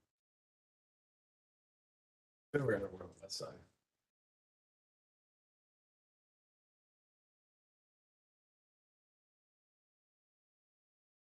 Okay, we're good.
So strapped you got.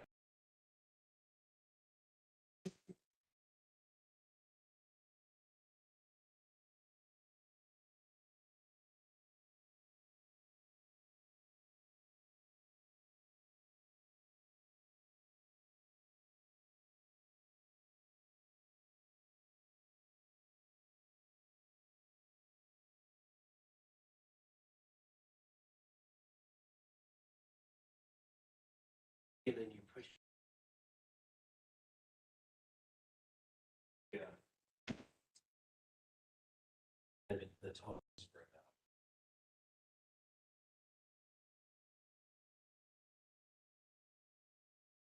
You're a genius.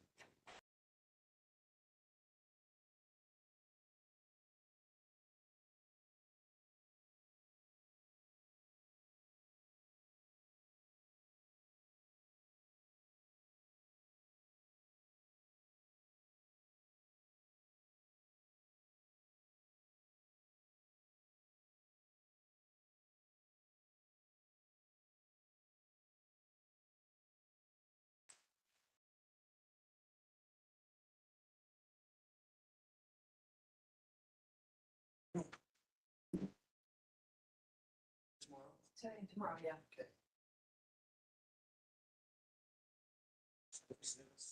No.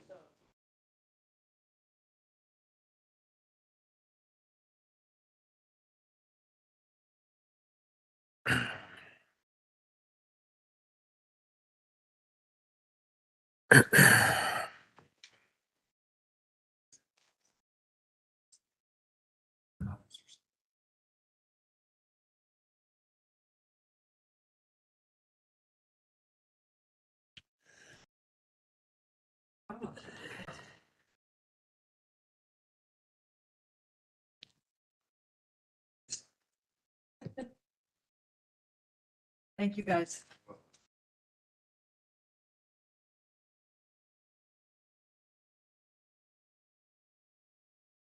The ones.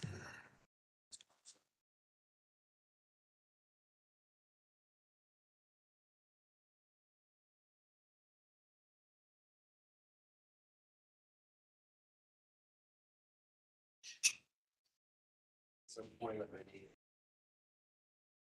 Okay, I have more. No, I have more. Did you spill coffee on that one? Outsmarted myself. So I can't. It's just. So it's easy enough to do. No, it's easy. It's easy enough to do.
You don't sound a whole lot better. Me? Yeah. Yeah, I'm.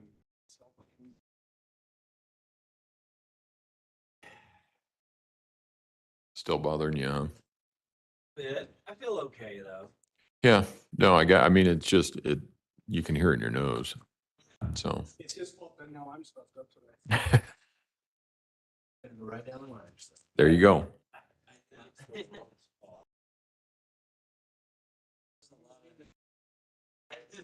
That's why I stay away over here. There's a lot of sick kids out there. Does he not know he's not on mute?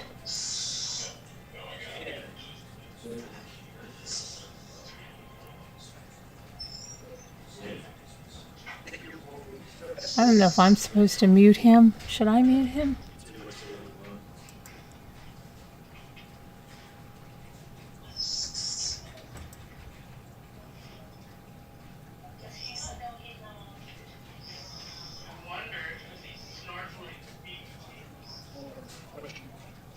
Okay, yeah, just put them on, Mr. Combs' desk.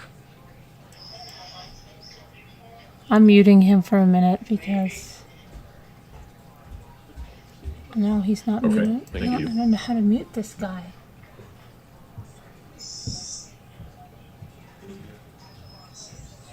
I wish somebody would tell him he's not on mute. You mean the screen? Because I don't know. Oh, no, I might start it when they come back. Well, yeah, because there's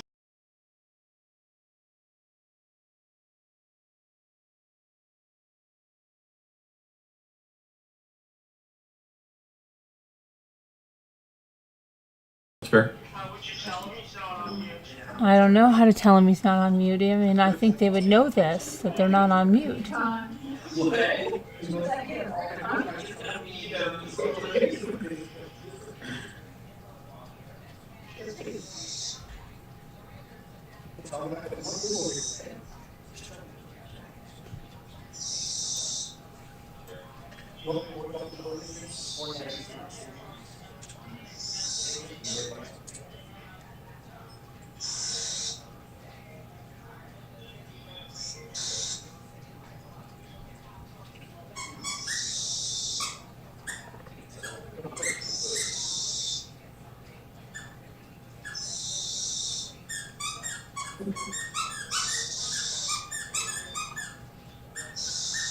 I don't know. I know what to do with this guy. Hope he doesn't say anything that he's not supposed to say. I hope so, because you don't know, in the memo it says that we're not to broadcast any bench conferences. But I'm thinking, like, well, how are we going to know what they're doing? They should be handling the mute, right? Not, I mean, don't leave it up to all of us. That's ridiculous.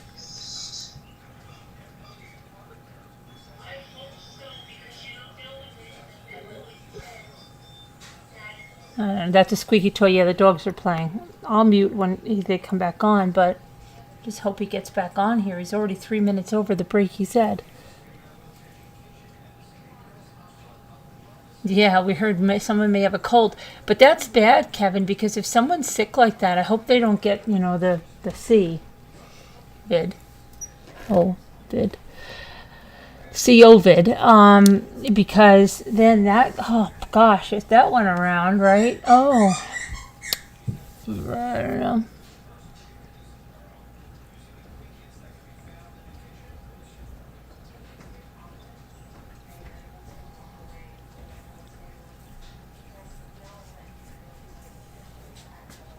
I don't know.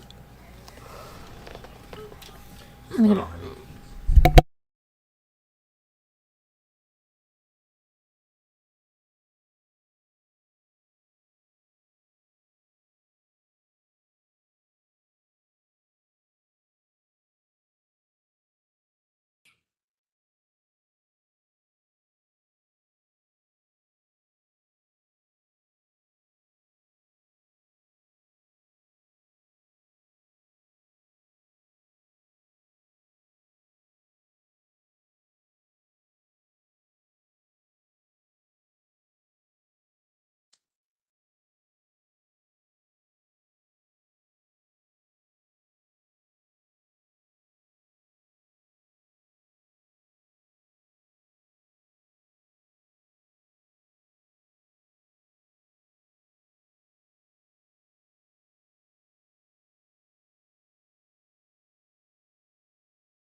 Okay.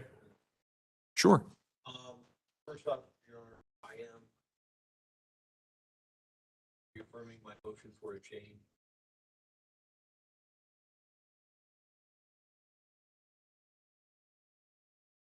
Just a I second. would this to the last. 5 minutes. Yeah. 5 minutes. Okay.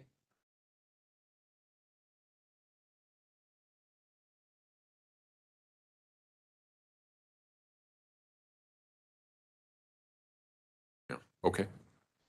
Go ahead. I would tie this in with the last motion that I filed in the confirmation box. There's already expressed a preconceived that my opinion, that is not a fair and impartial jury. I also cite the court to people, Botham, Colorado Supreme Court, 629, 589, Colorado Supreme Court. And a lot of similar issues that we have here where there is overwhelming media presence. Much like Botham, the vast majority of jurors here publicity had a that indicated that it had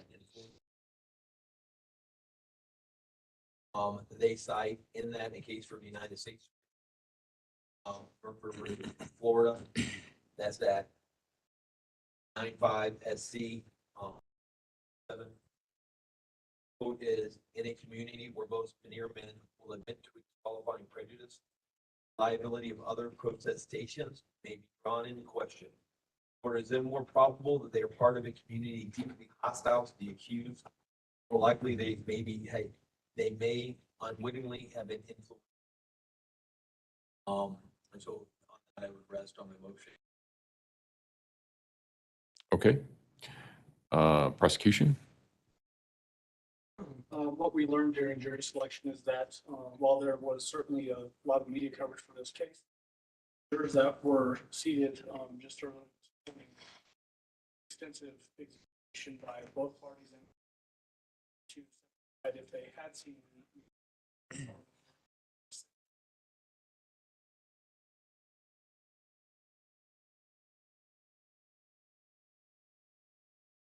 are able to information on trust and respect what we do in the justice system and know heard of media coverage should be this case based on what happened.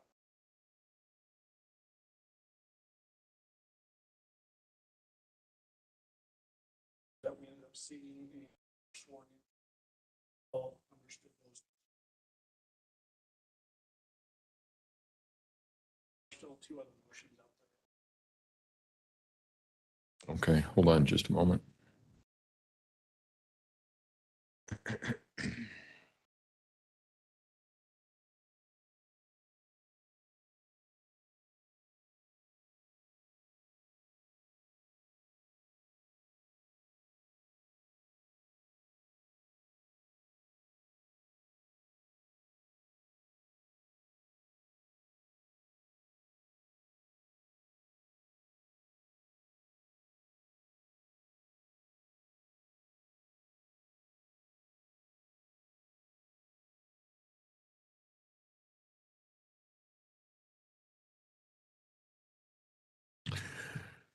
All right.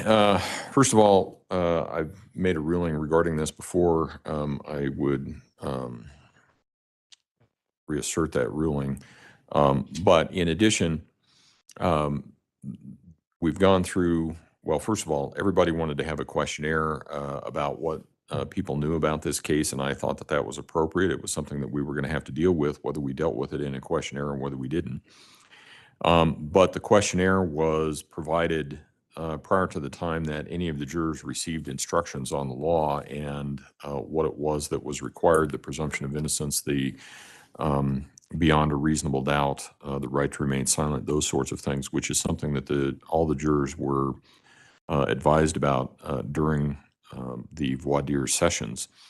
In addition, the jury has been seated at this point in time, And one of the instructions that I gave them was they can't do their own research about any aspect of this case, and they can't rely on any media and those sorts of things. And I told them why. And that's because of the applicability of the rules of evidence, and that whatever they heard or whatever they listened to was not subject to the same things that evidence in a courtroom is, such as the witnesses are sworn to tell the truth or they take an oath to do so. They're also subject to cross-examination and examination by the attorneys, and any of the evidence that is going to be admissible must be admissible pursuant to the rules of evidence. So I tell them why they can't rely on it. I think that it goes against common sense to say that because someone has an opinion about something means that they have to be disqualified per se. In People versus Drake, 748 Pacific 2nd, 1237, Colorado, 1988, the court said that the test to be applied in determining whether a prospective juror should be dismissed for cause is whether the person would be able to set aside any preconceived notion and render an impartial verdict based on the evidence adduced at trial and instructions given by the court. And all of the jurors in this case have said that they can do that. They all seem to understand the court's instructions. In fact, when I was telling this jury panel why it is that they couldn't do research about anything and why they shouldn't listen to the media and those sorts of things, I got a number of nods of the head as to, indicating to me that seemed to make sense to them. So that the motion for change of venue is denied. In addition, it would be difficult for,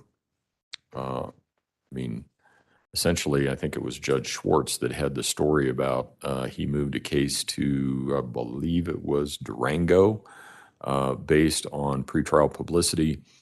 And then the Sunday before they were supposed to start jury selection, the local newspaper ran a story about everything that was in the case. Again, I think given the coverage that this has had, we need to keep in mind that we need to have some sort of venue to try it. I would note that this case is not really different than the Dylan Redwine case that was tried in, was it La Plata County? It was down in Pagosa Springs. The Holmes case that was tried in Aurora, and those sorts of cases. So the motion is denied. Are there any other motions we need to address? Because I think, and I don't. Oh. All right. Defense?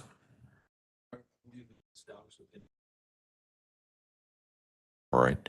And just so that the record is clear, Ms. Stauch, you wish to waive a jury and have this case tried to me?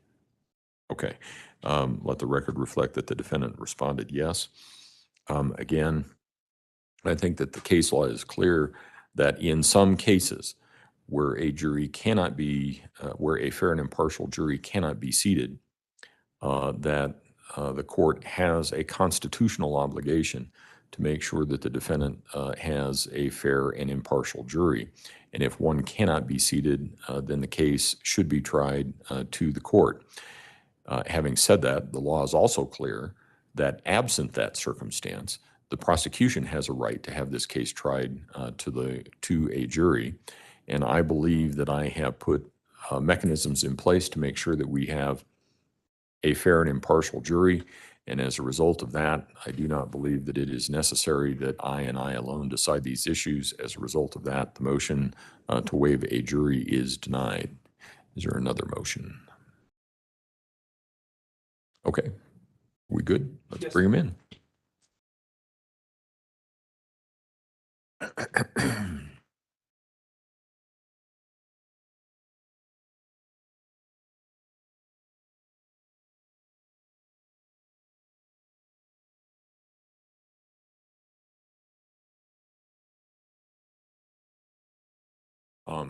And just so that you guys know, now use the front hallway.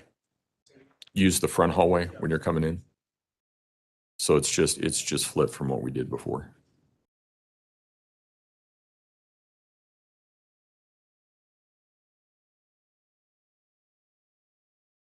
And each side will have a reserved pew, I guess, behind them.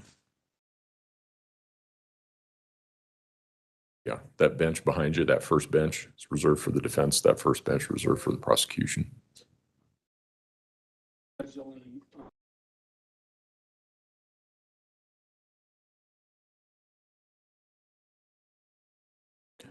That's the DA's problem.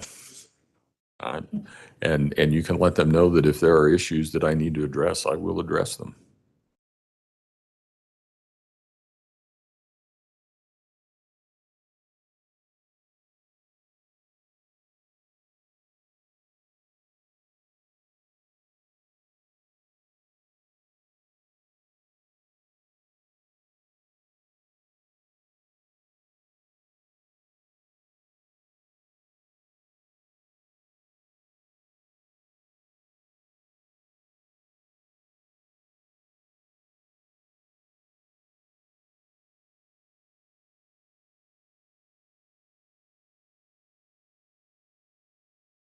What?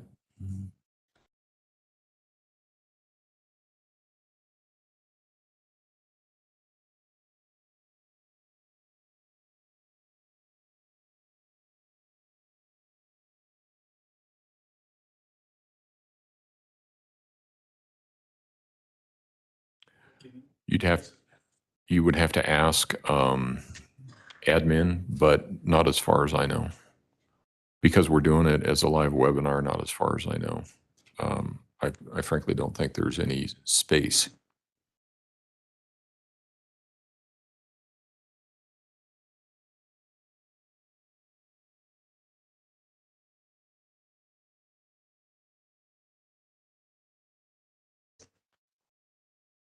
All rise for the jury, please.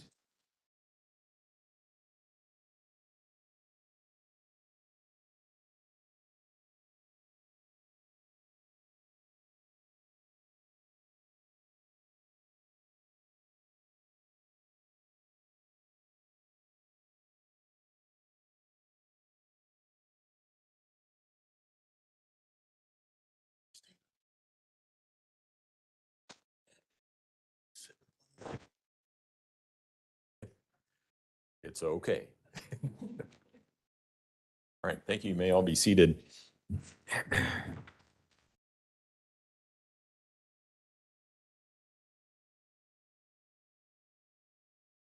Again, good morning, ladies and gentlemen. I wanted to apologize because I forgot to tell you one of the most important things that you need to remember before you left the courtroom. And that was, look to your left and make sure that the person that is to your left comes through that door before you do. If you do that, you're going to be fine. Otherwise, you're climbing over each other to get to your seats, and I apologize for that. It's a rule that I always say, and for whatever reason, I forgot this time, and sometimes I do, and I apologize for that. So you've all been given juror buttons, and you have notebooks with notepads on them. And here's a couple of things that I want to talk to you about. While you are in the courthouse, please wear your juror buttons. You don't need to wear them outside of the courthouse, but please wear them inside the courthouse. It does a couple of things. First of all, it lets everybody know that you are a juror. So you may see other jurors that are wandering around with other juror buttons as well. What that does is it tells people that you are a juror. So it means that if potentially you run into witnesses, attorneys, somebody who may know something about the case, they will stop talking when you are around. Don't take that personally. They're trying to avoid even an appearance of impropriety. Again, don't take that personally.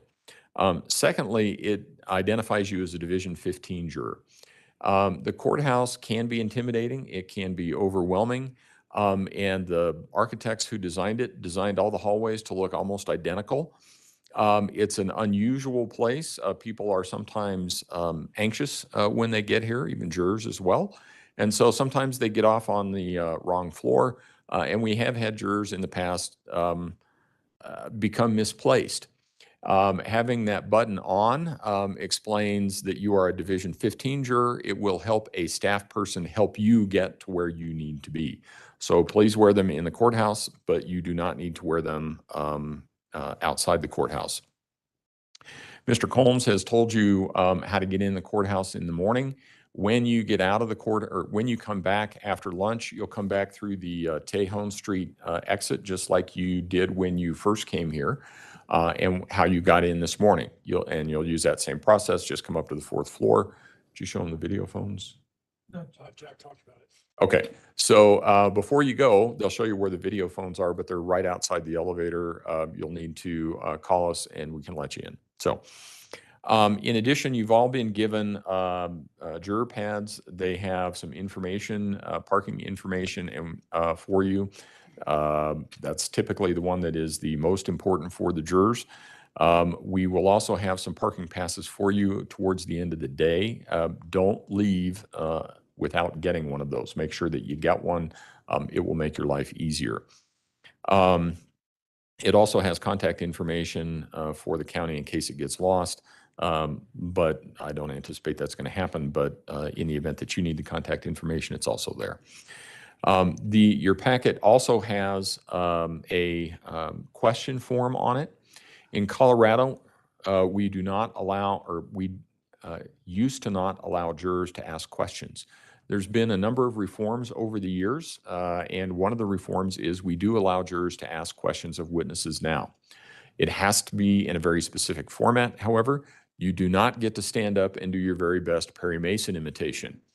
Instead, what will happen is when the witness comes on, suppose the prosecution is calling the witness. The witness will take the witness stand. The prosecution will ask some questions. The defense will cross-examine, and then the prosecution will do something called redirect. After that, the lawyers are done. What I then do is I ask, do any of the jurors have any questions for this witness? If so, you raise your hand, you write your question down, you put it on the bar in front of you. I'll have somebody retrieve it. They come up here and you get to listen to that wonderful noise. And the attorneys and I will talk about your question. I have to apply the same rules of evidence and law to your questions as I would to a question asked by an attorney. If the rules of law and evidence don't allow your question to be asked, I can't ask it. I can tell you that over the years, I've asked probably better than 95% of the questions that are submitted. If I don't ask a question, it's not a reflection on the juror, and you should think nothing of it. In addition, you shouldn't guess or speculate as to what the answer to that question may be. In addition, you've been given notebook paper. You can take notes. The notes are purely and entirely for you and you alone. Once this case is done, those notes are immediately destroyed. Nobody reads them. We don't grade them for penmanship, accuracy, anything else like that. So whether you want to take notes or not, it's entirely up to you. I am going to read a couple of instructions that may help you going forward. One of the instructions is you may have to decide what testimony to believe. You should carefully consider all of the testimony given and the circumstances under which each witness has testified. Consider each witness's knowledge, motive, state of mind, demeanor, and manner while on the stand. Consider the witness's means of knowledge, ability to observe, and strength of memory. Consider also any relationship each witness may have to either side of the case, the manner in which each witness might be affected by the verdict, and the extent to which, if at all, each witness is either supported or contradicted by other evidence in the case. You should consider all facts and circumstances shown by the evidence which affects the credibility of the witness's testimony.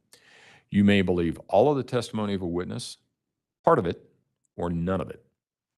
In addition, evidence may be either direct or circumstantial. Circumstantial evidence is the proof of facts or circumstances from which the existence or non-existence of other facts may reasonably be inferred. All other evidence is direct evidence. The law makes no distinction between the effect of direct and circumstantial evidence. Suppose, for instance, that when my children were younger, they had baked some chocolate chip cookies, and I told them that they couldn't have any until I got home. So I get home, I find the lid off of the cookie jar, and I find half of the cookies gone. I could conclude from that evidence alone that it most likely was not my teenage son that got into them because there are still some left. So I think of the next most logical culprits, and I call the twins downstairs. Sam comes down looking like she always does. She has a nice clean face and a nice clean shirt. I ask her if she had any of the cookies. She says no, at which point Kate comes barreling around the corner, running into Sam, and she has some crumbs on her mouth and some chocolate on her shirt. I did not see Kate actually take the lid off of the cookie jar, reach in and take out a cookie. But I can conclude from what I do see, that's exactly what she did. The law makes no distinction between the effect of direct and circumstantial evidence. When you come back this afternoon, what you can expect is that we will have sort of a short afternoon. And this is on me because for planning, I wasn't sure how long it was going to take to get through the jury process this morning, whether or not we would still be in it this afternoon. So I anticipated that potentially we might have gone into this afternoon. So I flexed that with the attorneys. I said they did not need to present any evidence this afternoon. Evidence will start tomorrow morning at 9 o'clock. But when we come back this afternoon, what will happen is the prosecution will start their opening statement, and I've limited each side to an hour. So the prosecution goes first, then the defense goes. Then we will take a break for the day. I'll send everybody home. I'll have some further instructions for you at that point in time. When you come back this afternoon, feel free to bring in some water, some pop, some coffee, anything like that that you would like to. If you want to drink something in the jury box, that's okay. Generally, I can't allow food in the jury box.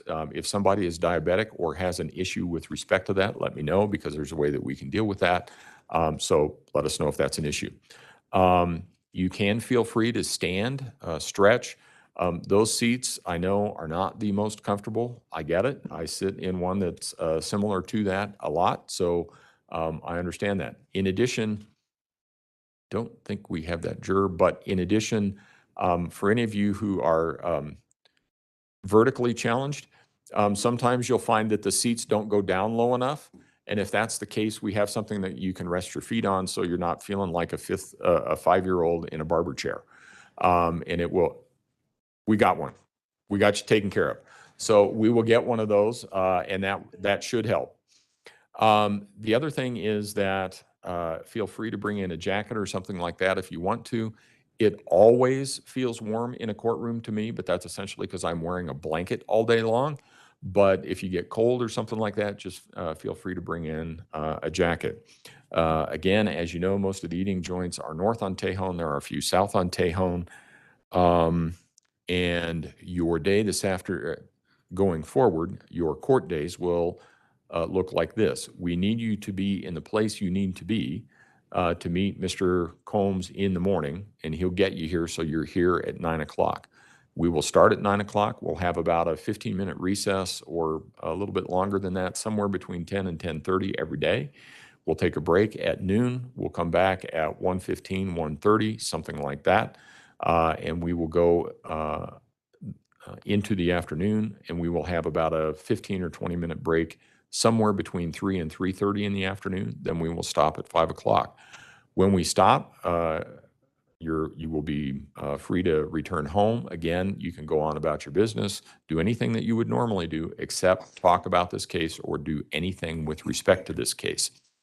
If you have questions or issues, contact Mr. Combs or Mr. Sproul. They will let me know. And I think that covers most everything that we need to cover. So if we can have everyone back in the jury rooms a little bit before 1:30 so that we can start on time, we should be able to do that. Sounds like it's a beautiful day outside. If you want to go for a walk, that's fine. And we'll see you back at 1:30. All rise for the jury, please.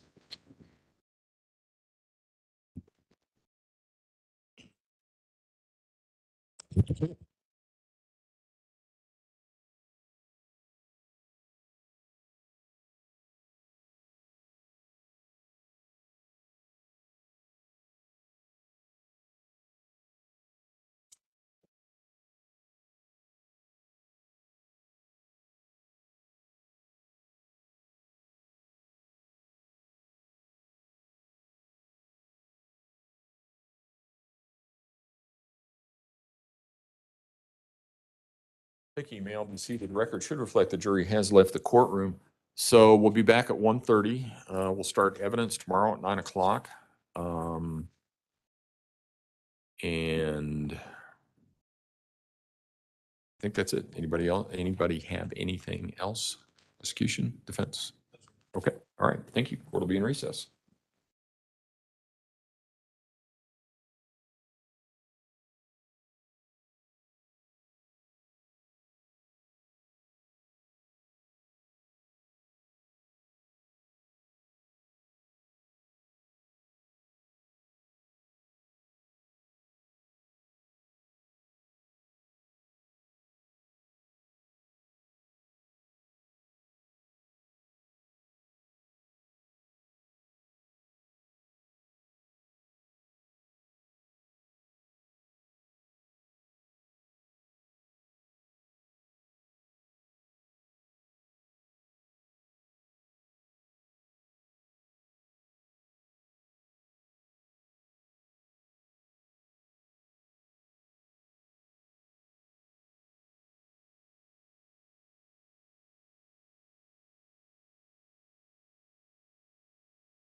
Yeah, they're on lunch break now. Lunch break, lunch break.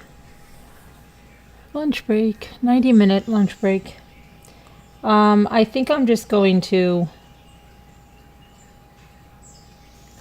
keep it in the on the same video because I'm just going to put a sign up there that says lunch break.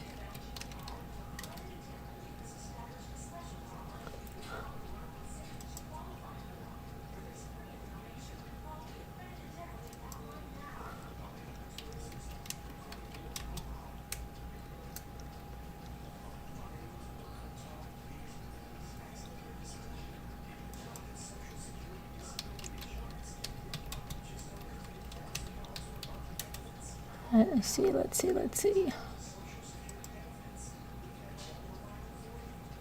Lunch break, lunch break.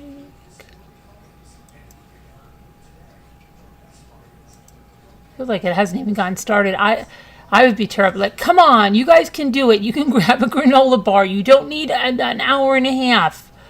I would be terrible.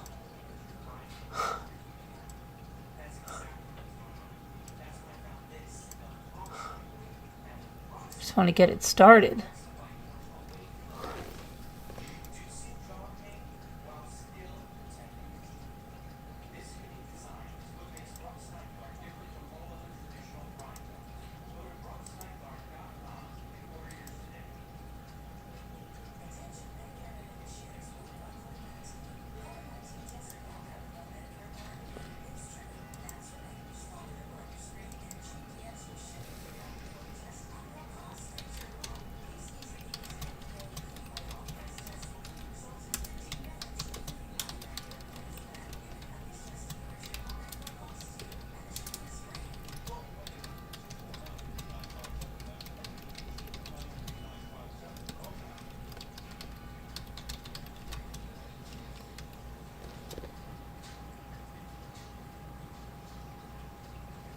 So what is that? They're going to come back at 1:30. That's 3:30 our time, my time.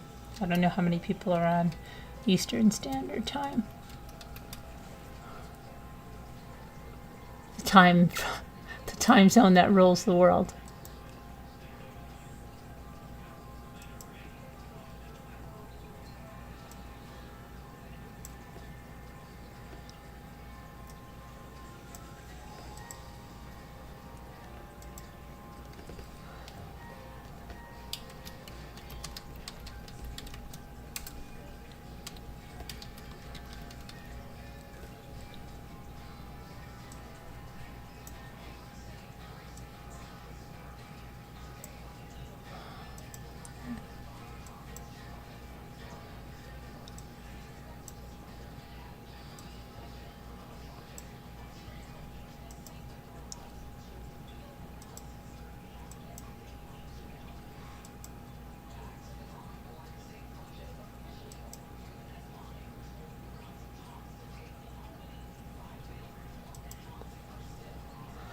Okay, let's put that there.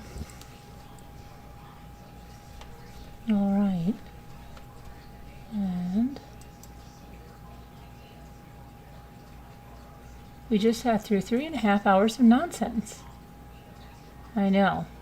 Me too, Flo. I would have told them, take another 15 minutes, go get yourself a granola bar and something to drink, get a cup of coffee, and get it back here. An hour and a half is excessive, okay? I mean, if they cut that down to an hour, they would get so much more done.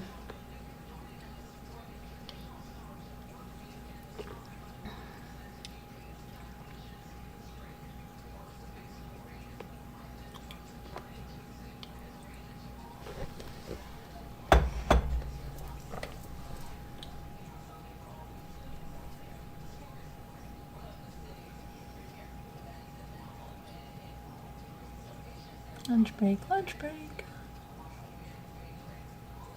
Feel free to chat during the break.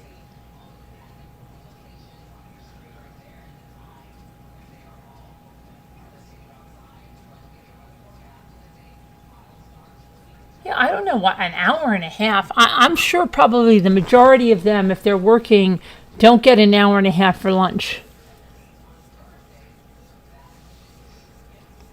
You know what, Tracy, I don't want to show that because some of the news stations are very proprietary with that stuff and they file copyright. So they'll probably show it in court though, and then, you know, I just don't want to, I don't want to deal with any of that craziness.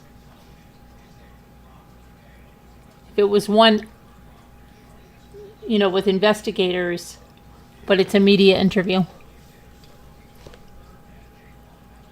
Right. Some of them, yeah, probably get 30 minutes. And an hour and a half is like, okay, what am I doing? Going shopping? It's not like they're going to sit down in these big restaurants, because somebody was saying, well, Murdoch's got that because, you know, all the restaurants around there are really busy. But these people are not getting paid that they can be eating in these big restaurants every day.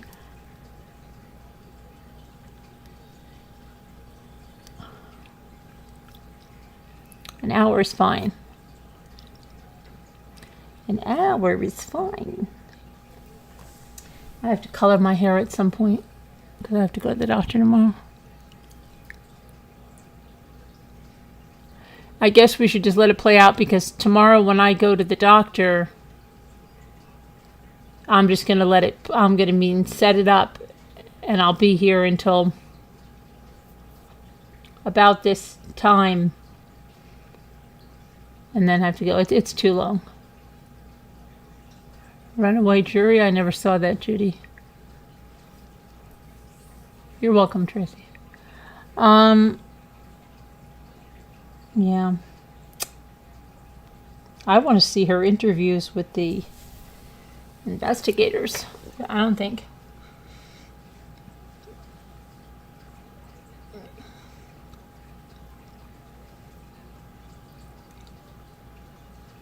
Lunch break, lunch break.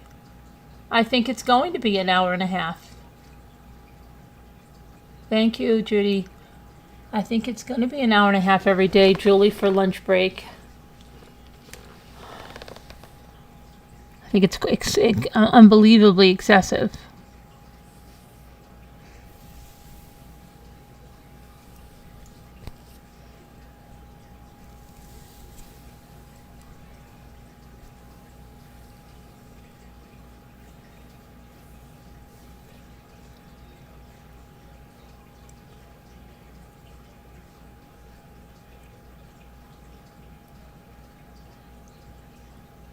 I'm going to color my hair the same color. I just have to color. I have to touch up my roots and all that funny stuff.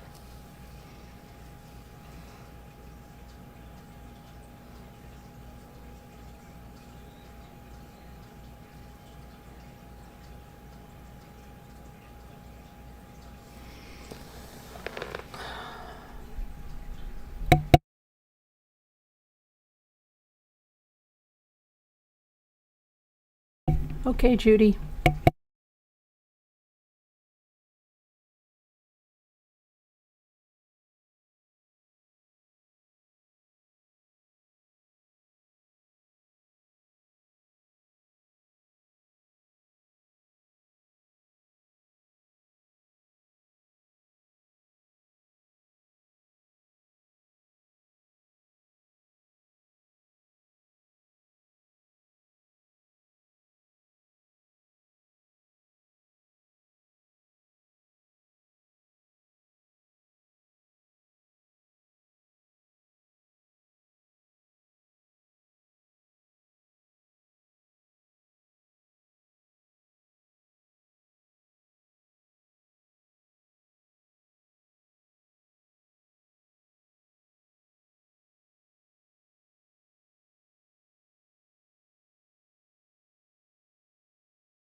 Go ahead. No, I was asking if you could turn. You want it now? Go ahead. Okay.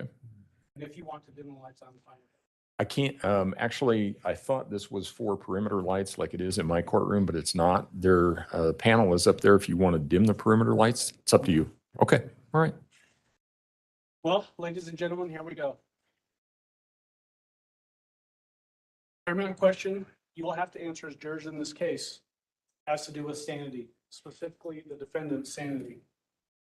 At the conclusion of the evidence, the court will give you jury instructions. One specific jury instruction will talk specifically about insanity. It will read that as to the question of sanity, the defendant was insane at the time of the commission of the acts if she was so diseased or defective in mind at the time of the commission of the acts as to be incapable of distinguishing right from wrong with respect to that act, or she suffered from a condition of mind caused by a mental disease or defect that prevented her from forming a culpable mental state. That is an essential element of a crime charge. A culpable mental state is like an intentionally or knowingly. Evidence in this case will show that she could distinguish between right and wrong, and that she was absolutely capable of forming the specific intent required for these charges. Those instructions will go on to give specific guidance on what qualifies as a mental disease or defect. It says care should not be taken to confuse mental disease or defect with moral obliquity, mental depravity, passion growing out of anger, revenge, or hatred, or other motives and kindred evil conditions. Because when an act is induced by any of these causes, the ones that I just listed, the person is accountable to the law, meaning that person can be found guilty for committing crimes charged. You should consider the evidence you will hear in this case in context with that instruction. This case is about two people. First is Gannon Jacob Stauch, an 11-year-old little boy. Came into this world premature, weighing just 1 pound, 6 ounces. He proved to be a fighter, overcame the difficulties associated with being born so small. He's survived by his mother, Landon Hyatt, his father, Al Stauch, and his precocious little sister, Lena. On January 26, 2020, something bad happened inside the Stauch family home. Gannon suffered some burns. You'll learn this from a video recording this defendant made that night, January 26th. You'll hear her as she manipulated Gannon, putting guilt on him for some mistake that a child made. And in that recording, you'll hear Gannon say in his own words, "I'm just worried about my burns." Two, I just don't know what to do.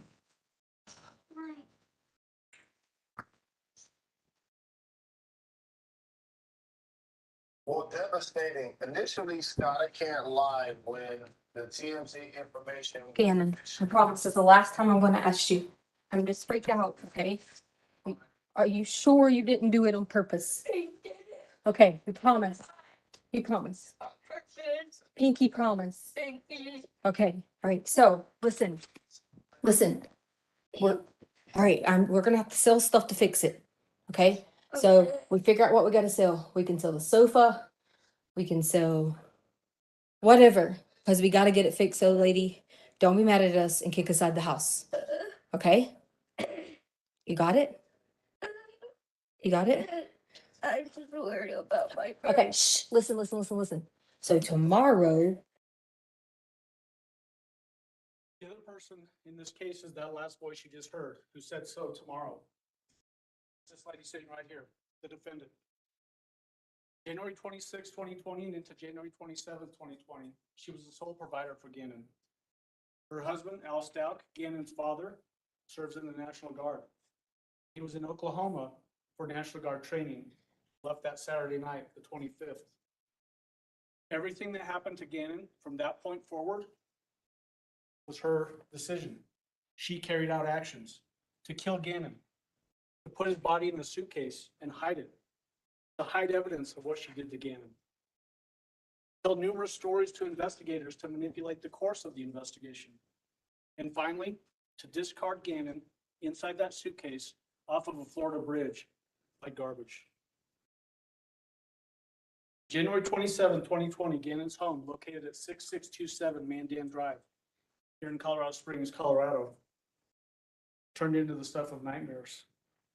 In fact, the one place a little boy like Gannon should have felt the safest, his bedroom, turned into, like I said, the stuff of nightmares. That bedroom is in fact where he was brutally murdered. The defendant attacked him viciously, mercilessly, deliberately, and intentionally. These are exhibits that you'll see from the doctor down in Florida, Dr. Ignacio, when she performed the autopsy. He'll tell you that Gannon suffered 18 stab wounds to his body, his chest, his back, his head, and most importantly, his arms and his hands. Why is that important? Gannon was fighting for his life, and those were defensive wounds.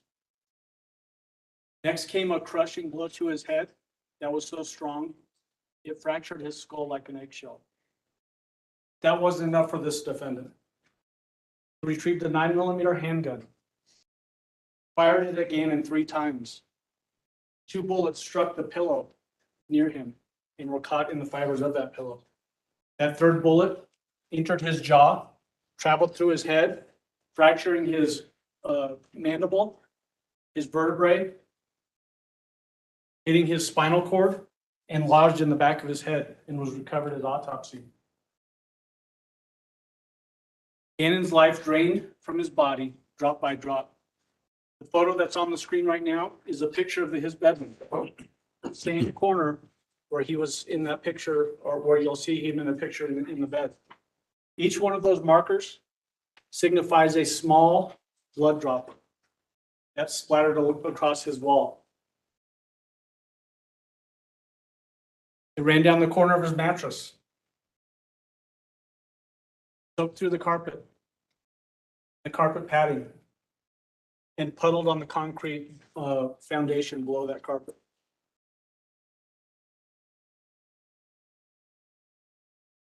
The defendant then took very deliberate action. She decided to hide her crimes from the world, and she took action to hide those crimes from the world.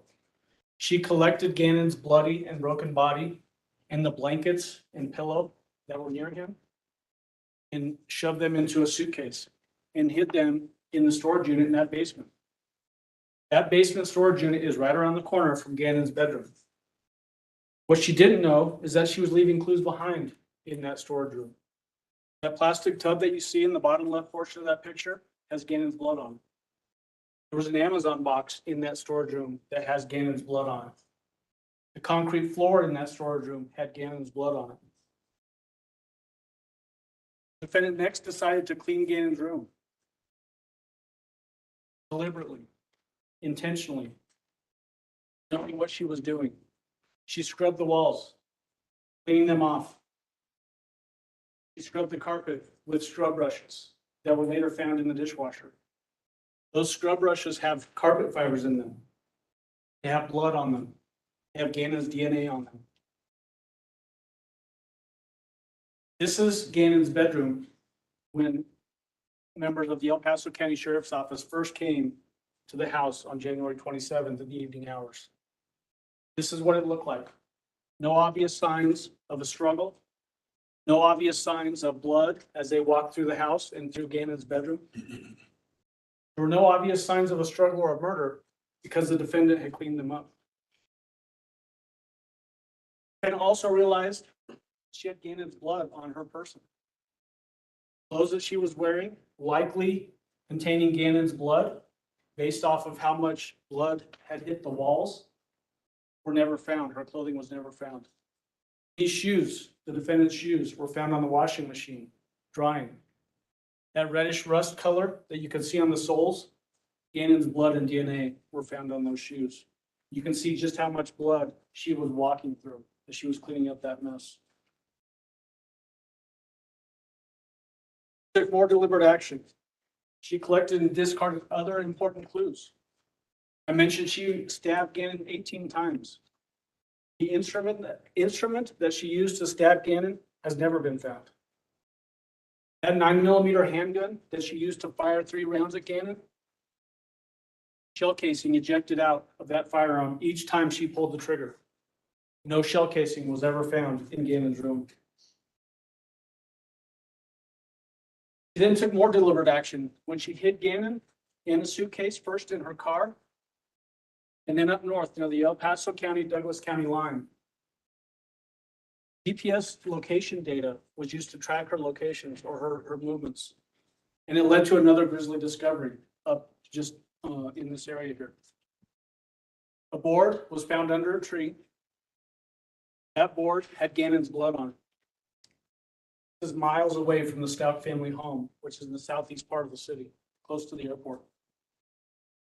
You'll learn through testimony that this board came from the Stauch family garage.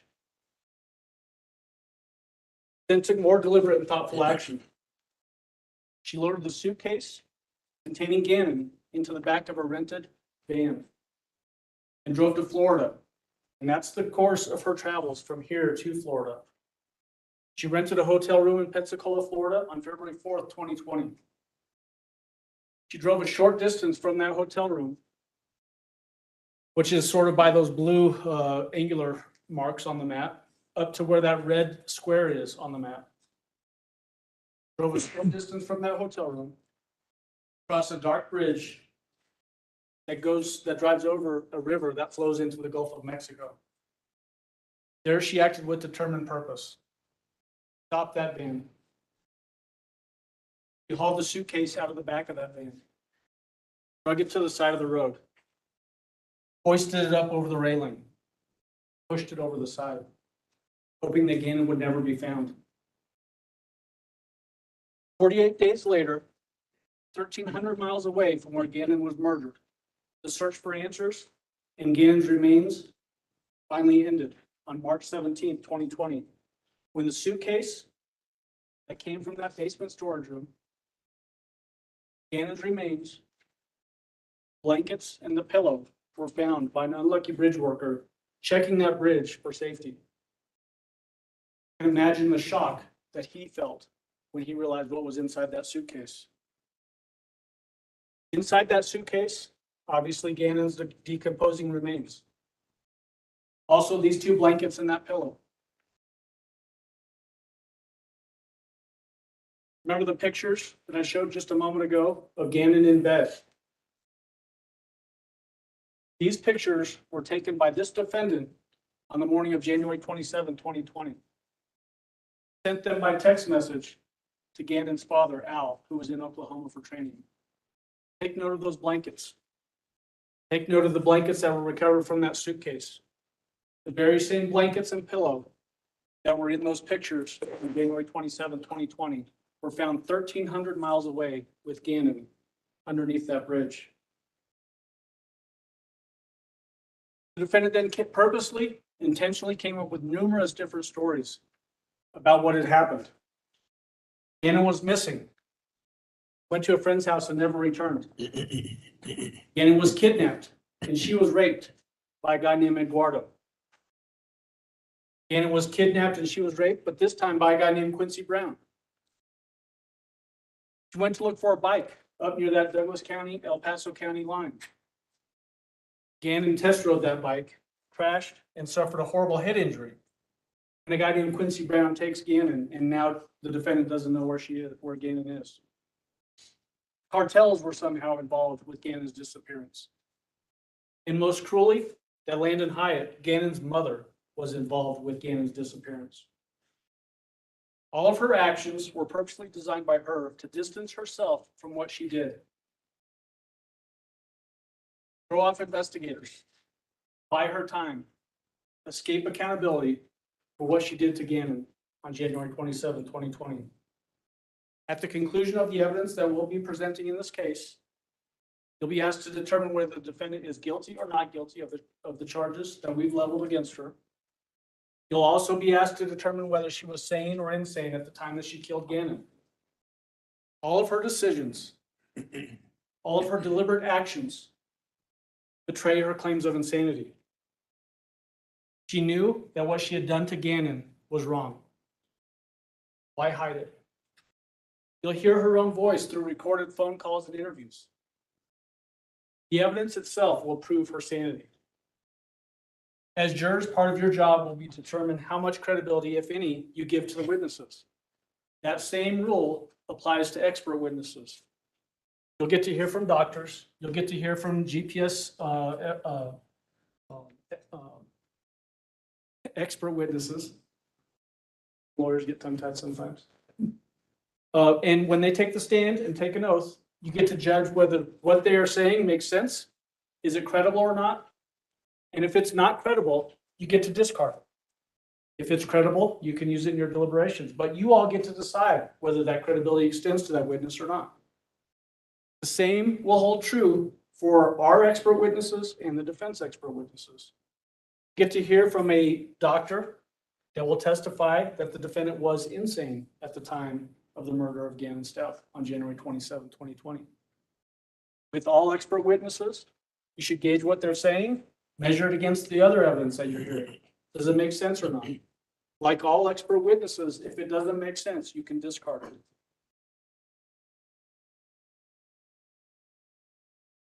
You'll also hear from others who knew her best. People that have the best opportunity to see how she was acting. Did she understand the difference between right and wrong? Could she form intent? People like Al Stauch, the man who was married to her. People like her brother, Dakota Lowry, who flew out here after Gannon went missing. And most importantly, her very own daughter, Harley Hunt. See, Harley Hunt was in the best position to know the defendant's state of mind, especially as it relates to when this crime occurred. She was the only other older person in the house. When Al left to Oklahoma, Harley Hunt was working. She's young, 17 years old at the time, thinking about going into the Air Force. But she becomes the defendant's closest confidant after the defendant killed Gannon Stauch. In fact, she also rode with the defendant on that van ride from Colorado Springs to Florida. She'll be able to tell you in her own words whether the defendant understood the difference between right and wrong, whether she could act intentionally or deliberately or not. And she'll tell you that she could on both counts. Remember, this case is about two people. Gannon had no choice what happened to him that day on January 27th. The other, this defendant, she held every single decision in her hands. She took deliberate, thoughtful actions that ended a precious life and tore a family apart. Your job as jurors will be to listen intently to all of the evidence. Because even the most mundane evidence, it might seem inconsequential when you're listening, is being given to you purposely so that you can make the determinations you need to make as jurors. Did she understand the difference between right and wrong? Was she able to form a culpable mental state? Every single piece of evidence that comes from this chair will be used by you to make that determination. The next time I get to talk with you directly the way I'm doing right now, that'll mean we've concluded evidence. And we're giving closing arguments. At that time, both sides will get to ask you to make determinations based on what you all have heard. We're going to ask you to hold us to our burden of proof. The criminal justice system doesn't work if you don't hold us to our burden of proof. Our burden of proof is proof beyond a reasonable doubt. The things we have to prove are the elements of the crimes charged. We also have to disprove that the defendant is insane, meaning essentially we have to prove that she was sane. The evidence will do that for you. We will ask you to give justice to Gannon Stauch. We will ask you to find this defendant guilty for what she did to him more than 3 years ago. We'll ask you to find her guilty of murder in the first degree. Murder in the first degree of a child under 12 years of age. Tampering with a deceased human body for taking Gannon's body from that scene and transporting it across the country. And tampering with physical evidence. We'll ask you to convict her on each and every one of those charges. And the evidence will guide you towards those convictions. On January 27th, 2020, 6:55 PM, the defendant herself called 911. She called 911 to report that Gannon was missing and not come home. Call taker you'll hear asked the defendant, who was the last person to see Gannon? Who was the last person to see him? I guess me? The evidence will show that she was the last person to see Gannon alive. The evidence will show that she was sane on January 27th, 2020, when she ended Gannon's life. The evidence will show that she acted intentionally and deliberately when she took Gannon's life. And then we will ask you to convict her. Thank you. All right, thank you. Defense? Mr. Cook?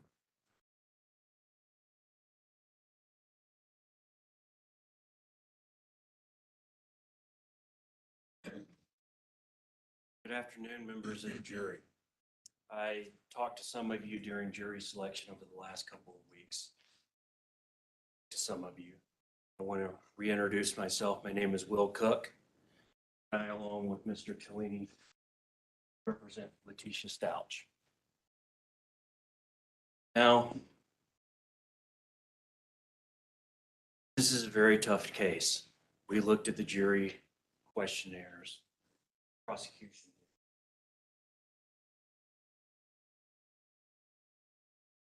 There was a lot of strong feelings. Questionnaires. Have you formed an opinion about Ms. Stauch? Got a lot of she's guilty. Got a few she's evil. People forming opinions about this case before they ever hear one shred of evidence. As a defense attorney in this case is very worrisome when people have come in and they have preconceived notions of what's going on. With respect to the question on the paperwork that you got about insanity, what do you think about insanity? Is it valid? Something that's legitimate? A lot of people said sanity is just a way to get out of taking responsibility. It's an excuse. It doesn't exist. It's fake. Got a lot of that. So I, as the defense attorney, have two big problems in the case. I represent Ms. Stauch, who, according to a lot of jury questionnaires, is evil and guilty. And us raising insanity is a bunch of BS. A lot to deal with. Been looking at this case for going on 3 years now. All the photos, I've seen all the reports Mr. Cellini has. It's a lot. What you saw on the board this afternoon, that's the PG stuff, the rated G information, photos you're going to see. For a general audience, go forward in this case, you're going to see the autopsy photos. You're going to see the photos of when Gannon was brought out of the suitcase. And they're horrible. Horrible.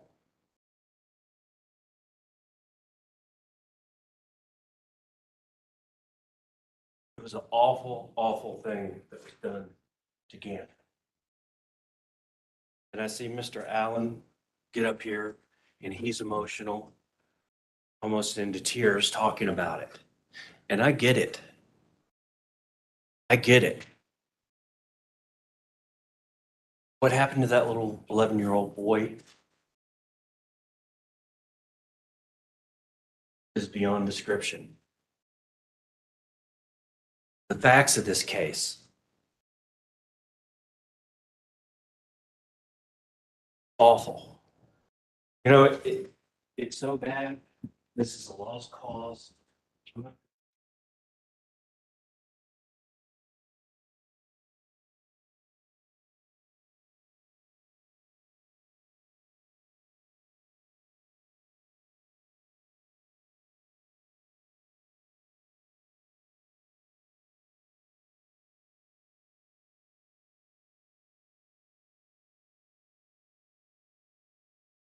Ladies and gentlemen, I can't quit. I can't leave this courtroom. Got to do my job in this case. Mr. Toledo does. I can't just, after that opening statement, all the information that I've seen, the photos, the smiling picture of Gannon, hearing about him being shot and stabbed multiple times. Hundreds of witnesses and 800 pieces of evidence that are going to come in. I can't check out now and just sit down and write this out.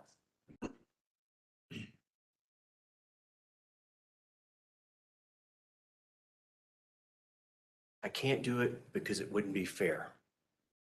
It wouldn't be fair to the court system, the process, and it wouldn't be fair to Ms. Stauch.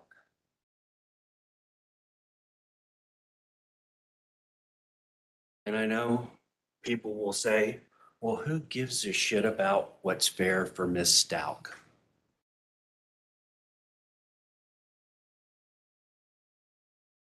The court systems do. The law does. The Constitution, the Bill of Rights.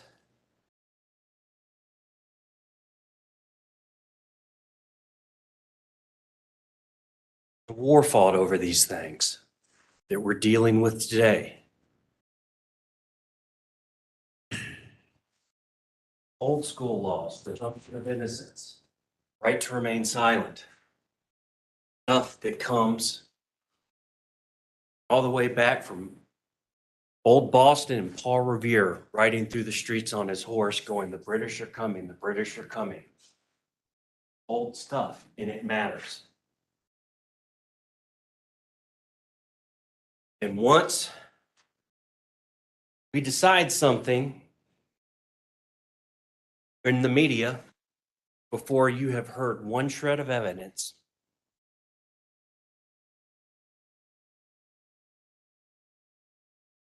prejudge this case before anything has taken place, then all of that is lost.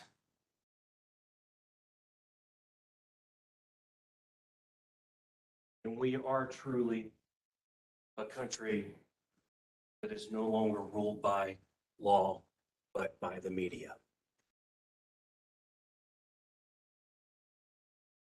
I get it. We've lost. Mr. Toledo, we lost. Stauch, we lost. We have lost in the court of public opinion and the media. He's guilty. I get that. This is a court of law. As Judge Werner said, come through those double doors there. This is a special place.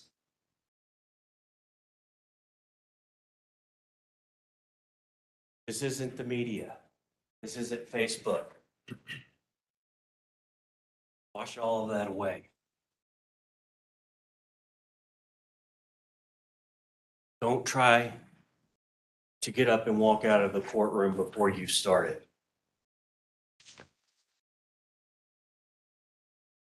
Do your jobs. Listen to the evidence. When the evidence is complete, go back into the jury room and weigh the evidence.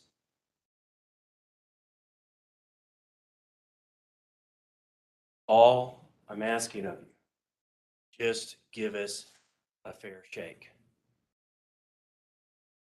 I can see it in your eyes, ladies and gentlemen. A lot of you, as far as you're concerned, I could burn in hell for representing Miss Stauch. A lot of you won't even make eye contact with me. I might as well just be the devil himself up here running his mouth. But I'm not. No different than those three at that table right there. Paid advocates. Werner here in Voir says they are paid advocates. Leanie and I were paid advocates. They have their side of the story. And I just want to be heard. Want our side to be heard. And if at the end, guilty, but you weighed the evidence, you listened, you didn't prejudge the case, your biases, your sympathies, your prejudices that you had at the beginning of this trial, if you didn't let those come in, were fair and impartial, but it's still guilty, I'll take that. I'll take that in a case like this. A lot of evidence. Very, very difficult case.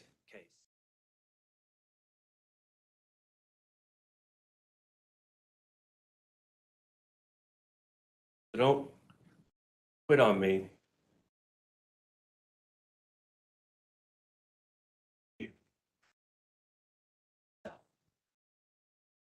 Now, Mr. Allen is right. He's a good attorney. He's well-spoken. He elected DA. This is going to come down to insanity. Lady here and was killed back in January 20. How do you figure that out? How do you look into the mind of a sick person and divine what they are thinking? Well, evidence, people's statements, observations, recorded statements, phone call, heard Ms. Stauch talking on. That's good stuff. What else can you look at?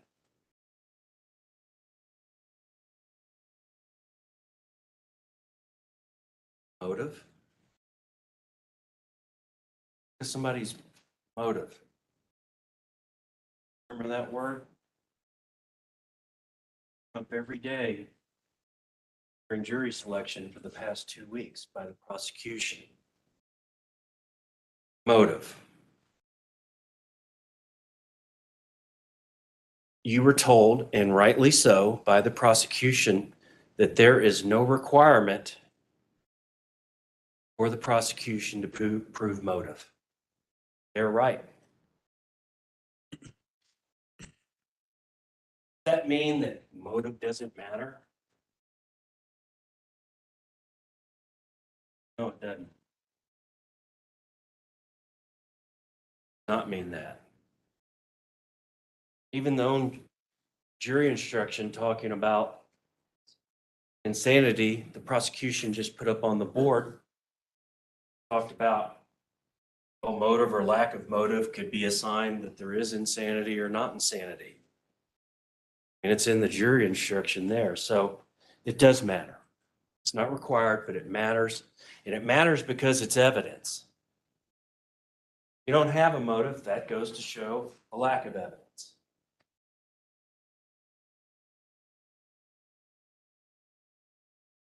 Say there's a couple people involved in a shooting and a murder out in the community. Paper reports it as a random senseless act of violence. One person shot to death. Police investigate. They have 3 people that are suspects that were there at the scene at the time of the shooting. One problem for the investigators. Don't really have any other evidence.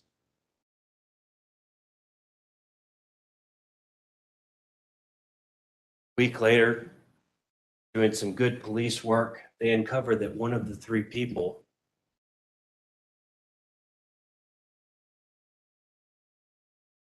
was a drug dealer who was ripped off the week before the shooting by the dead man. A lot of money and drugs were stolen.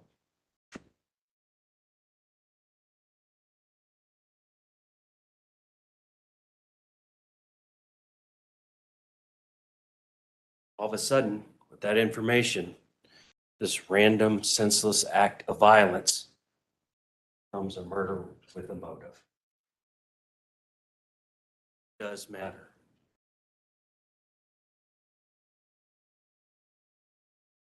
Could you?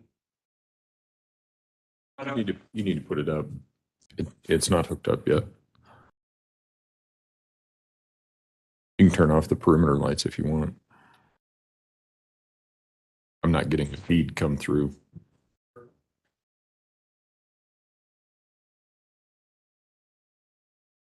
You are hooked up to the defense. Still not coming through.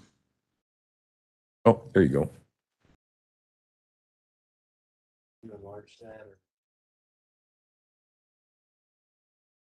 That's what you're looking for, right? That's the photo.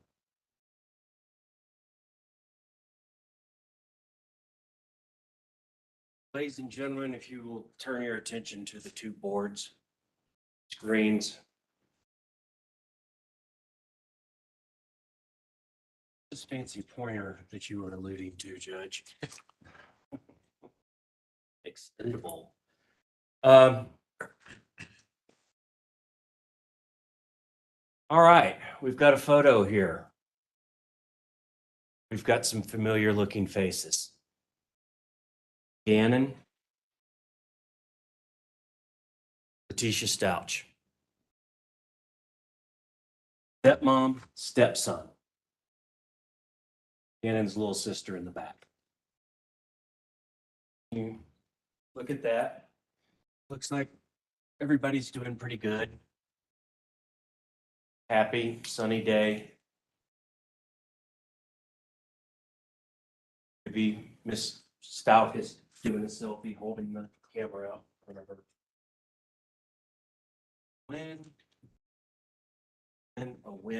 When would have this photo been taken? The day before Gannon died. The day before he was killed.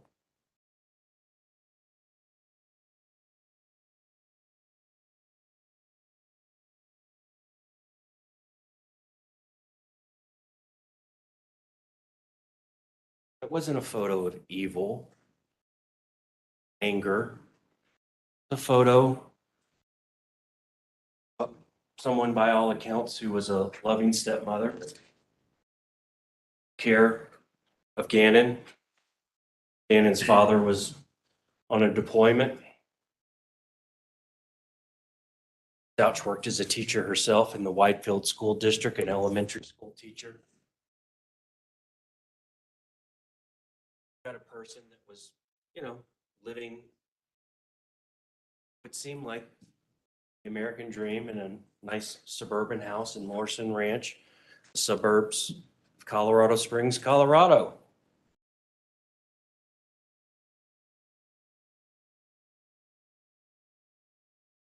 But behind those photos and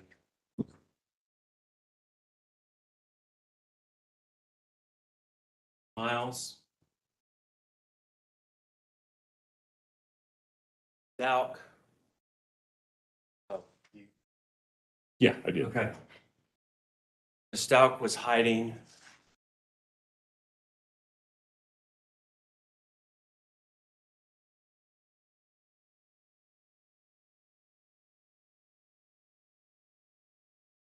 Stauch was dealing trauma and abuse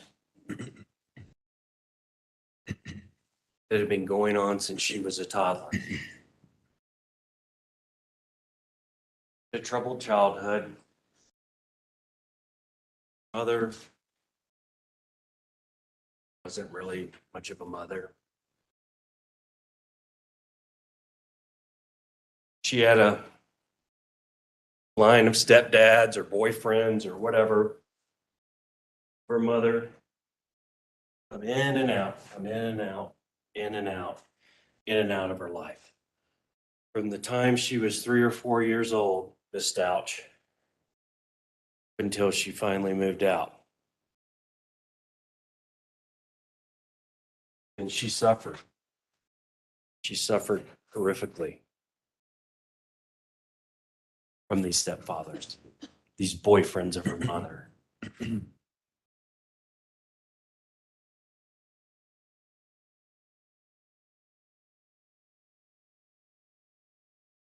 Watched her mother get beat by the boyfriends, physically abused, until eventually the physical abuse, these men reserved for her mother, eventually trained on Miss Stauch here. Little girl. First, it was just physical beatings, whoopings, emotional abuse, verbal abuse, and then it became sexual, where she was molested regularly.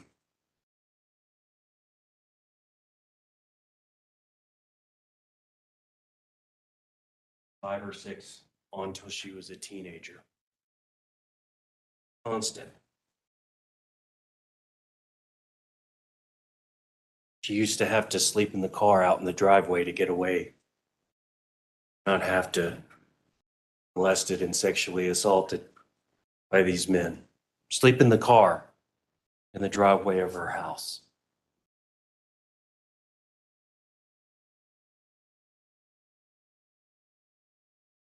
And because her mom wasn't around a lot, kind of an absentee mom, a lot of these stepfathers, if you could call them that,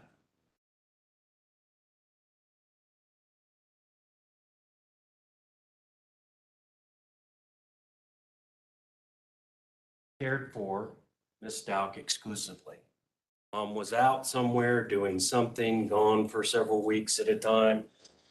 And Miss Stauch, as a young child and a young woman and a teenager, was left in the care of these men.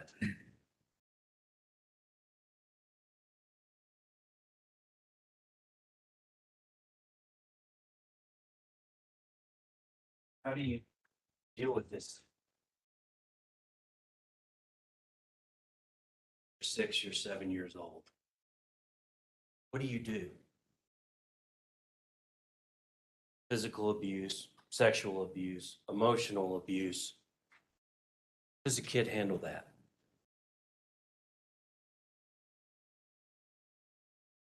Well, a lot of people that have had bad childhoods go on and they're fine. There's some that don't.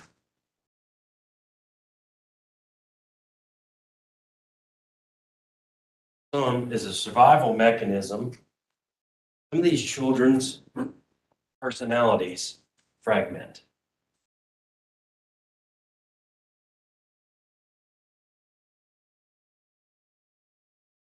And why do they do this? This fragmentation of the personalities when there's abuse at a young age.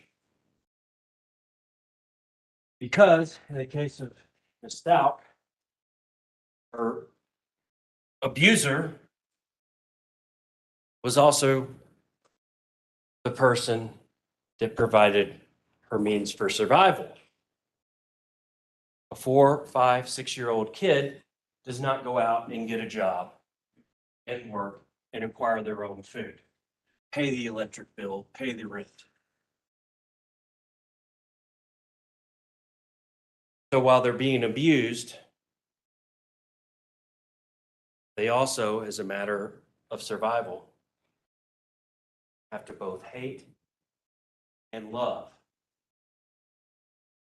to fear and placate their abuser / caretaker. How does a person do that? Well, I think in a lot of situations, no one person can do that. That's where the fragmentation personality comes in.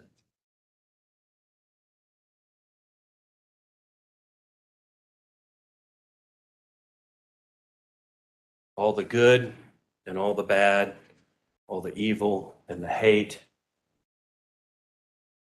can't reside in one place. And I know some of you, based on your jury questionnaires,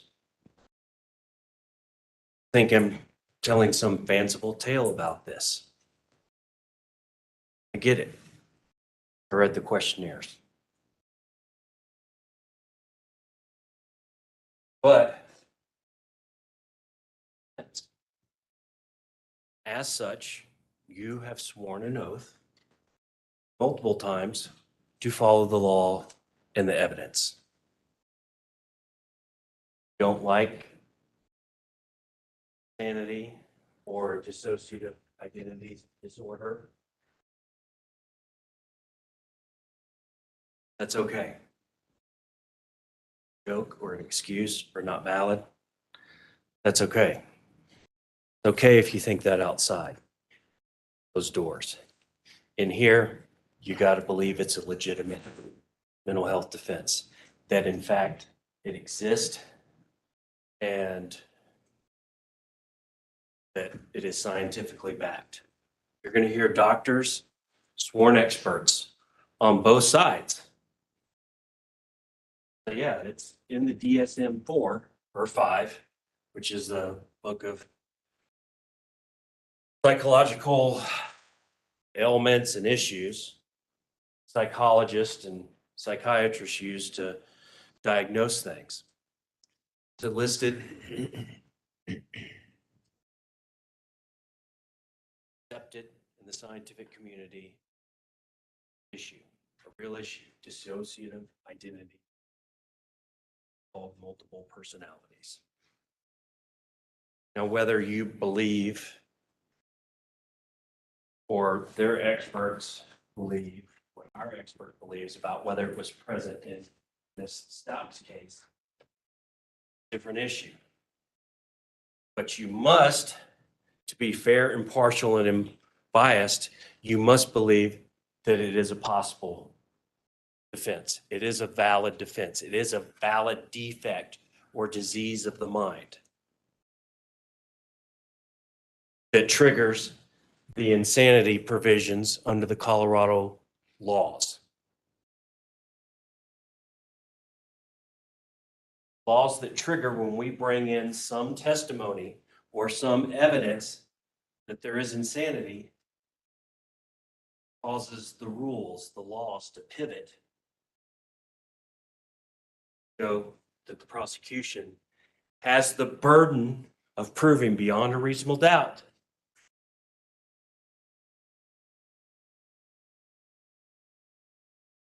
let's say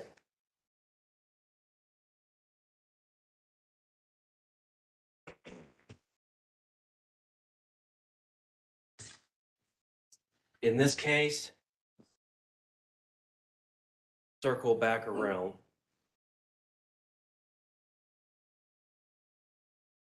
Why all of that just matters. Going back to motive.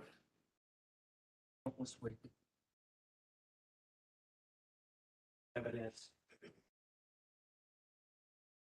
exhibits, photos, videos. We're going to be in here for 8 weeks. School's going to be out. making plans for our Labor Day barbecues, not Labor Day, barbecues by the time we get done. But you know what you're probably not going to hear during all that time with all those exhibits, all that evidence?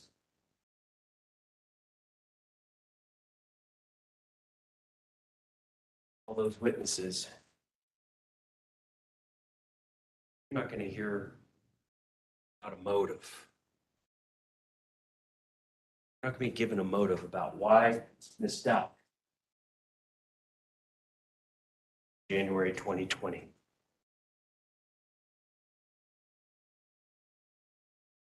Reason is there is no motive. There is no reason.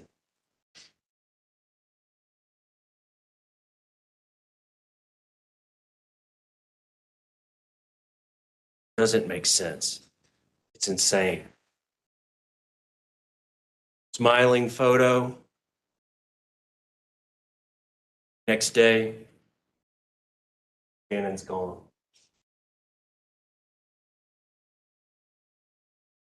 No reason for it. Prosecution may say, oh, well,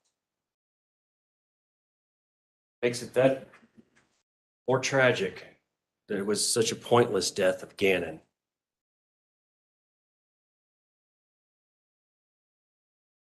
I don't know. I'm not going to speculate on that. But there was some major psychotic crack that went on during this time. Go from teacher, loving stepmother to 2 children, loving mother to her own child, Harley, a person that Gannon's father entrusted his own 2 kids, watched and loved and by this woman here.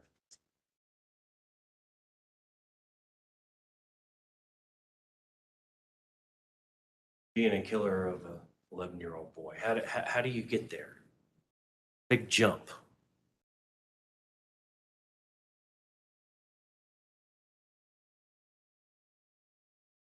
There is no explanation for it.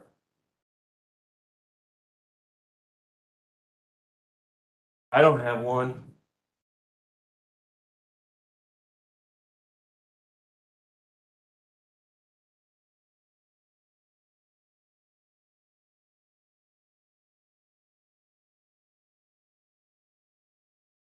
She broke on that day, ladies and gentlemen. She broke. Broke from all that was right. Made sense.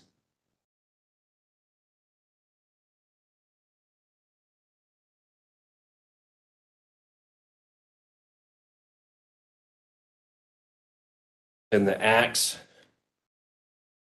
putting Gannon's body in a suitcase and traveling 1,300 miles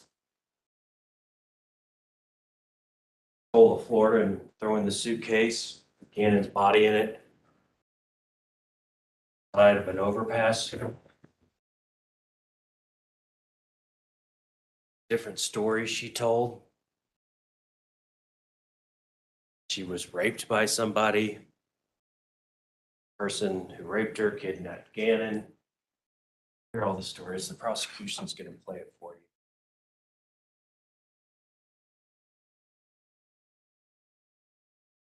you.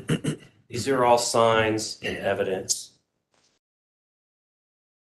of a mind, a soul that is broken, most fundamental and profound way.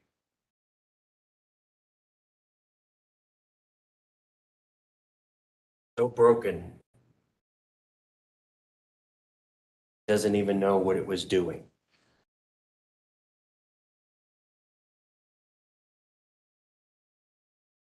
What was going through that person's head? The killer Gannon's head. Stauch's head. all the stab wounds, the shootings, the bruisings, the beatings, the burns. What was going through that person's head?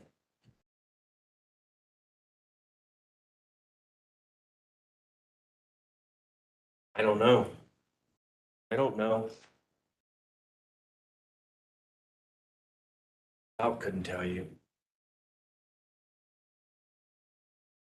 For the person that she was killing that day, attacking, I wasn't Gannon. Wasn't Gannon to her. Wake up that day and go, I'm going to kill him. No. She was killing the demons, her life, from the dark depths of her childhood and her life.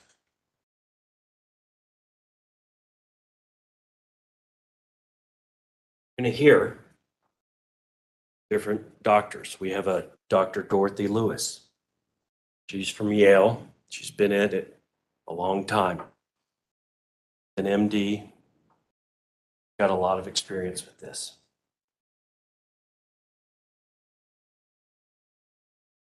Her legal medical opinion is that on the date of this offense, Ms. Stauch was legally insane. Now, the prosecution is going to have some witnesses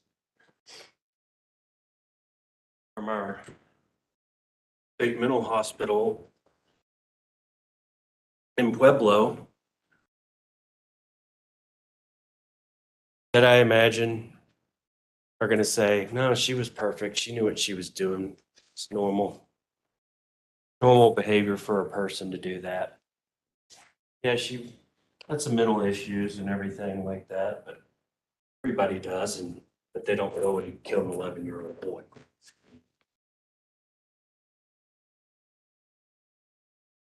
And that is true. A lot of people do have mental health issues. It was talked about in voir dire. Will have very severe mental health issues. They don't go out and kill people.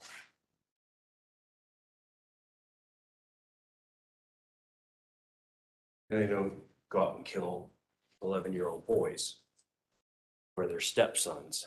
They had a nice hike just the day before, as evidenced by that photo.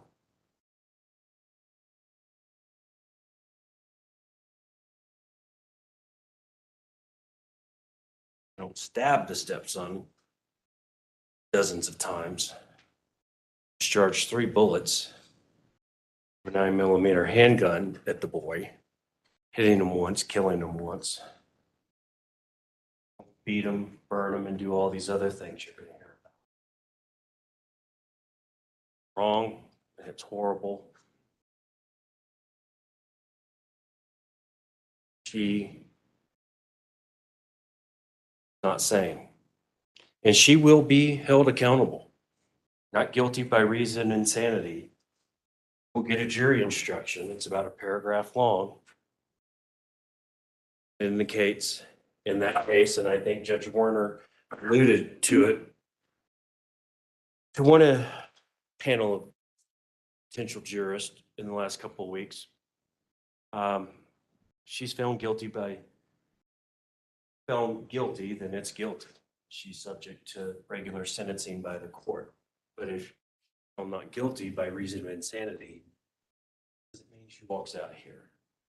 She's committed to the state hospital, Colorado Department of Human Services, and they take over from there, the state mental hospital. That's not what we're dealing with here now. So I know there is a natural urge, human urge, a real urge. You hear about that little boy with that big bright smile that you saw on the screen. Hear about what happened to him. Want to make somebody pay.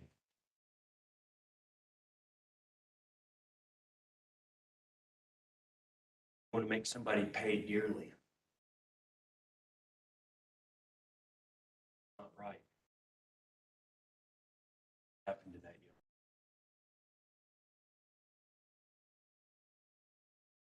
young. Awful.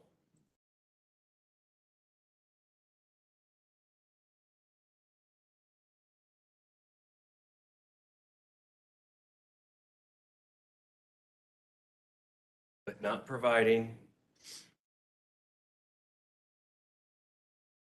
doubt constitutional protections for presumption of innocence, the right to remain silent, placing the burden of proof squarely on the shoulders of the prosecutor, letting bias or sympathy come in and cloud your judgment. Not going to bring Gannon back. Prejudging the case by what you've heard in the media.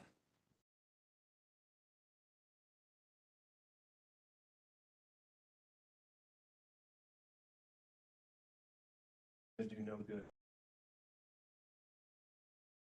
No, we have a tragedy here.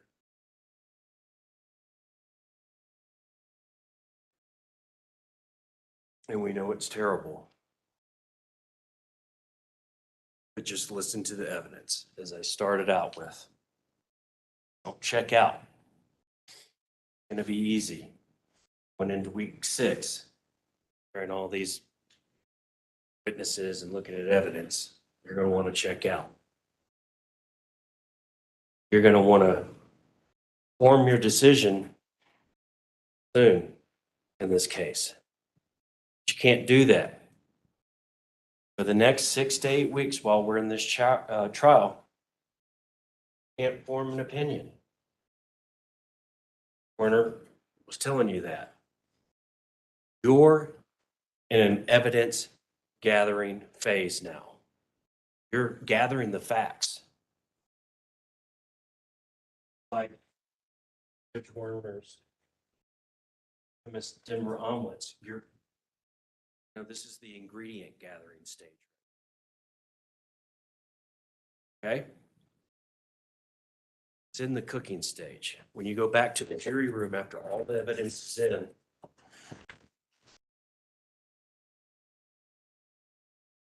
you start putting the ingredients together. For omelet, or just a ham and cheese omelet. Whether you've got a guilty, not guilty, or not guilty by reason of insanity, based on the evidence, the ingredients. When you're in the jury room, that's when you start putting it together. Just writing down, taking notes, taking it all in. That's why the judge mentioned several times to you today, I don't want y'all talking about the case amongst yourselves. Kind of a special, hidden, quiet place, this courtroom, especially you jurors. I don't want y'all talking about the case because that leads to deliberating and judgment. It's in the judgment phase. So, thank you for your time. Thank you, everybody, for coming back. We'll be spending a lot of time together over the next couple months, so keep an open mind. Put a lot of the bad stuff out of your mind for now.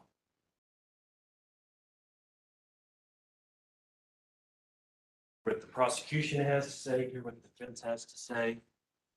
At the end of this, as Mr. Allen said, when he's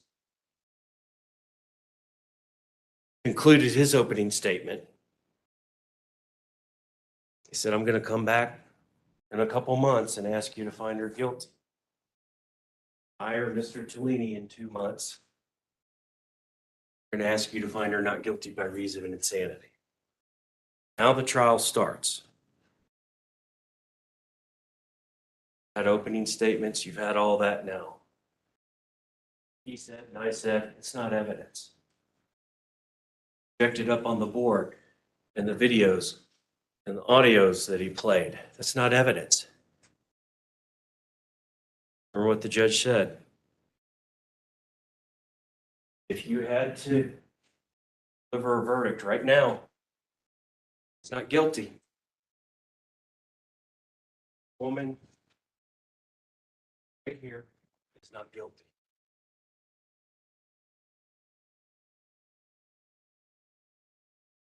He's presumed innocent.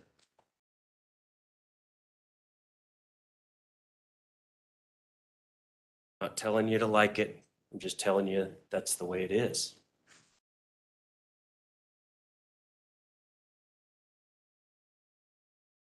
I'm going to stop now because I'm running out of steam. But I really, really, really do appreciate your time. I know the judge, Hayes Doone, said earlier, you know, you're the ones that are making the sacrifice. You're the ones that, you know, are losing money because you're not able to go to work. That, you know, your workspaces, your offices are idle because you're going to be here for 2 months. What we do, this is where we work, all of us, the attorneys, we pay. They're the ones that make the sacrifice in this case. And I do appreciate it. And on behalf of my attorney, Mr. Tellini, I know he appreciates it. Thank you. Todd, can you get the last perimeter light, please? I'm not sure which one it is.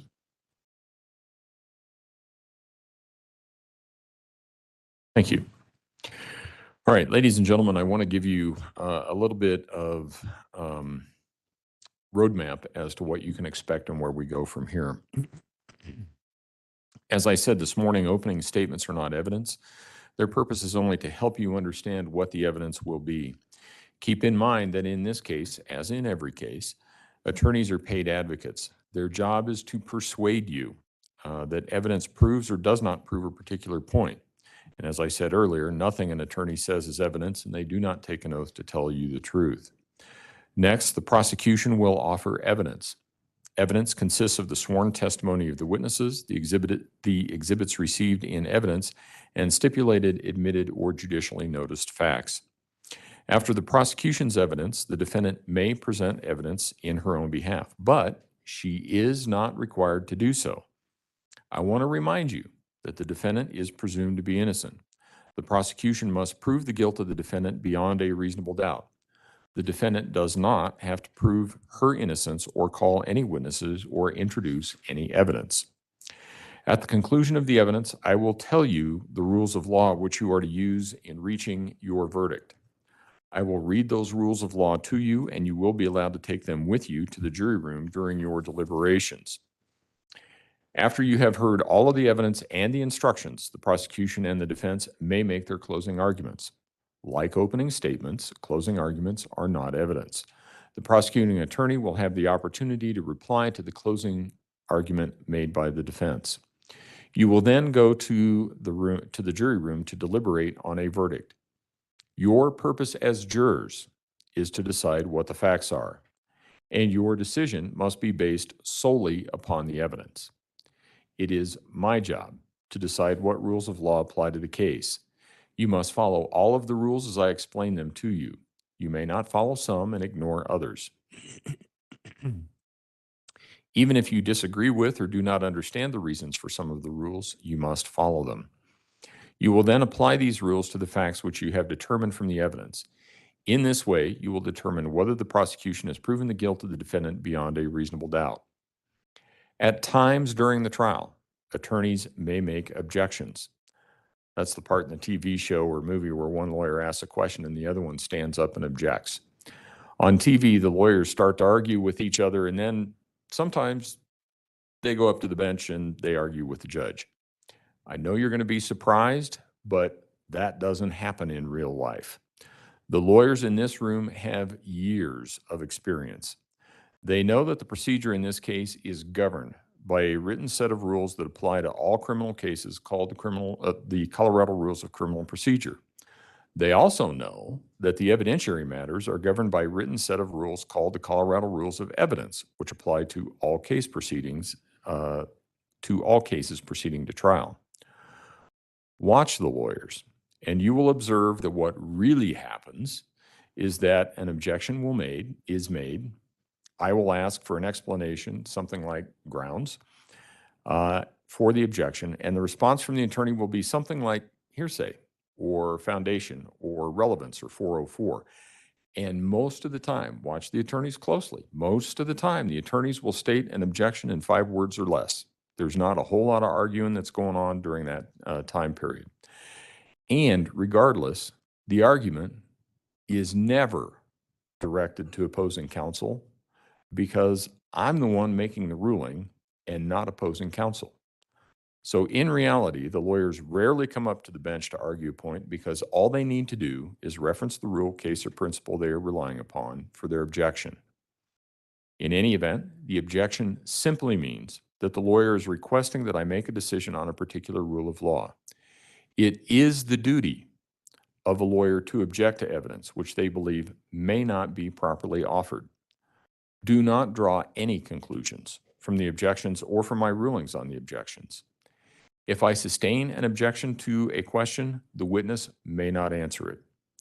As jurors, you must draw no inferences from the question or speculate as to what the witness would have said if permitted to answer. At other times, I may instruct you not to consider a particular statement that was made. You must not consider any evidence to which an objection has been sustained or which I have instructed you to disregard. Such evidence is to be treated as if you had never seen or heard it. We talked about the notebooks that you have and the juror questions and the process for doing that. They know where to meet, Mr. Combs? They know where to meet in the morning? All right. Give us just a few minutes and we will get you the parking passes.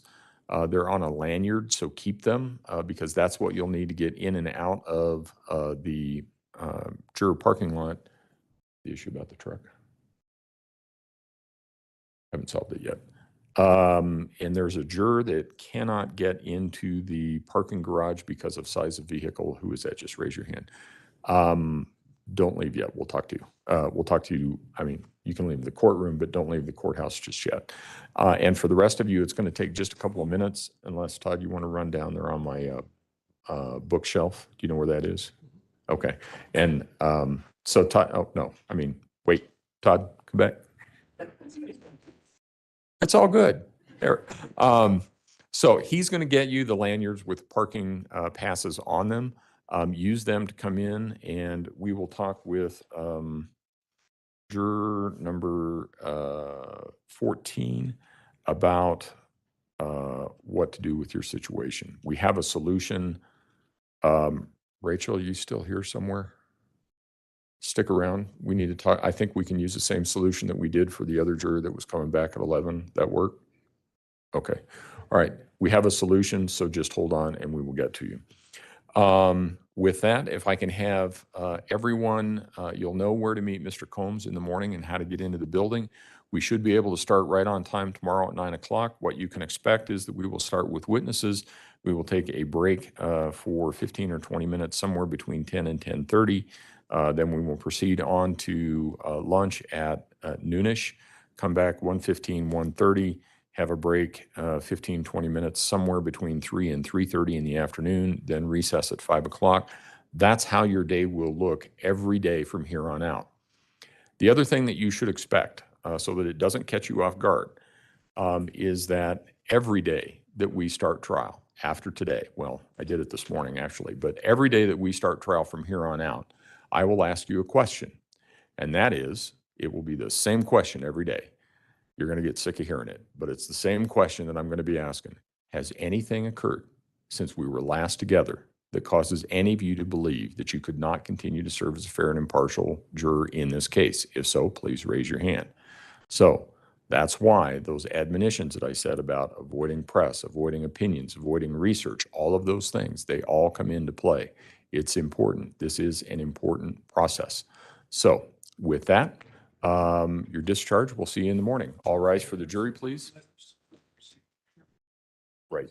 The only one that I knew of was juror 3. Before you step out real quick, does anybody aside from juror 3 need a letter? Okay. All right. We got it. Thank you.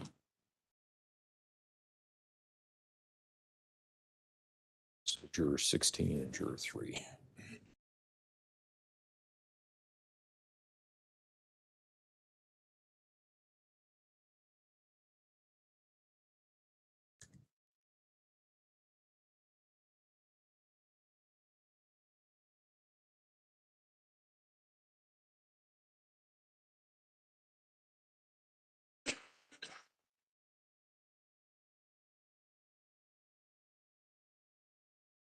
Thank you. You may all be seated. Record should reflect the jury has left the courtroom. Mr. Allen, I want to clear up one thing on the record.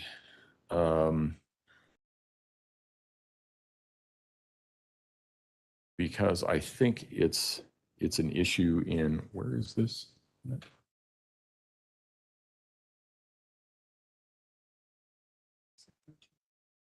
Where's it listed at though? Huh, okay. I just want to make sure that the count that you are dismissing is count 3, child abuse resulting in death. Correct. So count 1 is murder in the first degree. 2 is child under 12. 3 is the child abuse resulting in. Okay. That's the one that requires an accumulation of injuries, all that kind of thing, not providing. That was charged before Gaynon's body was ever recovered. When Gaynon's body was recovered, we added 1, which is now murder in the first degree. Okay, so this would have been, I'm sorry, go ahead. It's count 3 of the amended information. Okay, and that's what I wanted to check on, because the original complaint information that was filed on March 11 only has 4 counts, and count 3 is tampering with a deceased human body, and in that one, count 2 is the child abuse resulting in death. So it looks like what happened, they didn't realize the amendment, and when they put it in, that's what the conflict is. The amendment was filed probably March 18th, roughly. I have March 20. Yeah. Okay. So what you are proposing to dismiss is the one knowingly or recklessly caused an injury or unreasonably placed in a situation that posed a threat of injury to life, health, or safety by engaging in a continued pattern of conduct that resulted in cruel punishment, mistreatment, and accumulation of injuries. That's the one you're wanting to dismiss. So count 3 in the amended information. So it's the amended information. That's where the hang up is. Okay, I think we've got that resolved. Okay, so have your witnesses here 9 a.m. tomorrow morning. We should be able to start right on time at that point. And Rachel, I want to talk to you when we're done. Is there anything else that we need to address from the prosecution? Defense? No, sir. Okay. All right. Rachel, can you come back in the back hallway for a minute, please? All right. Court will be in recess. Thank you.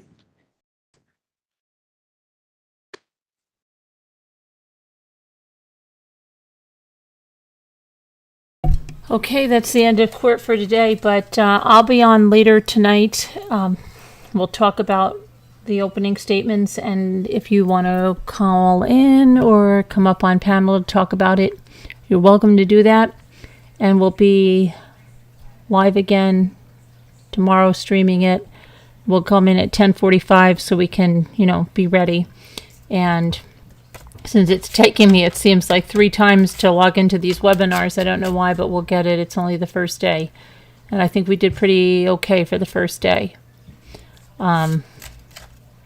Couple of glitches, but yeah. I wish they'd let us get closer to the to the prosecution, the defense, but they're keeping us out and they seem to have like a little bit of a blur on that camera. So anyway, I will put another, upcoming video for tomorrow so you can hit a reminder pretty soon. And then again, see you later on tonight. All right. Thanks for watching, everybody. Have a good day. Bye.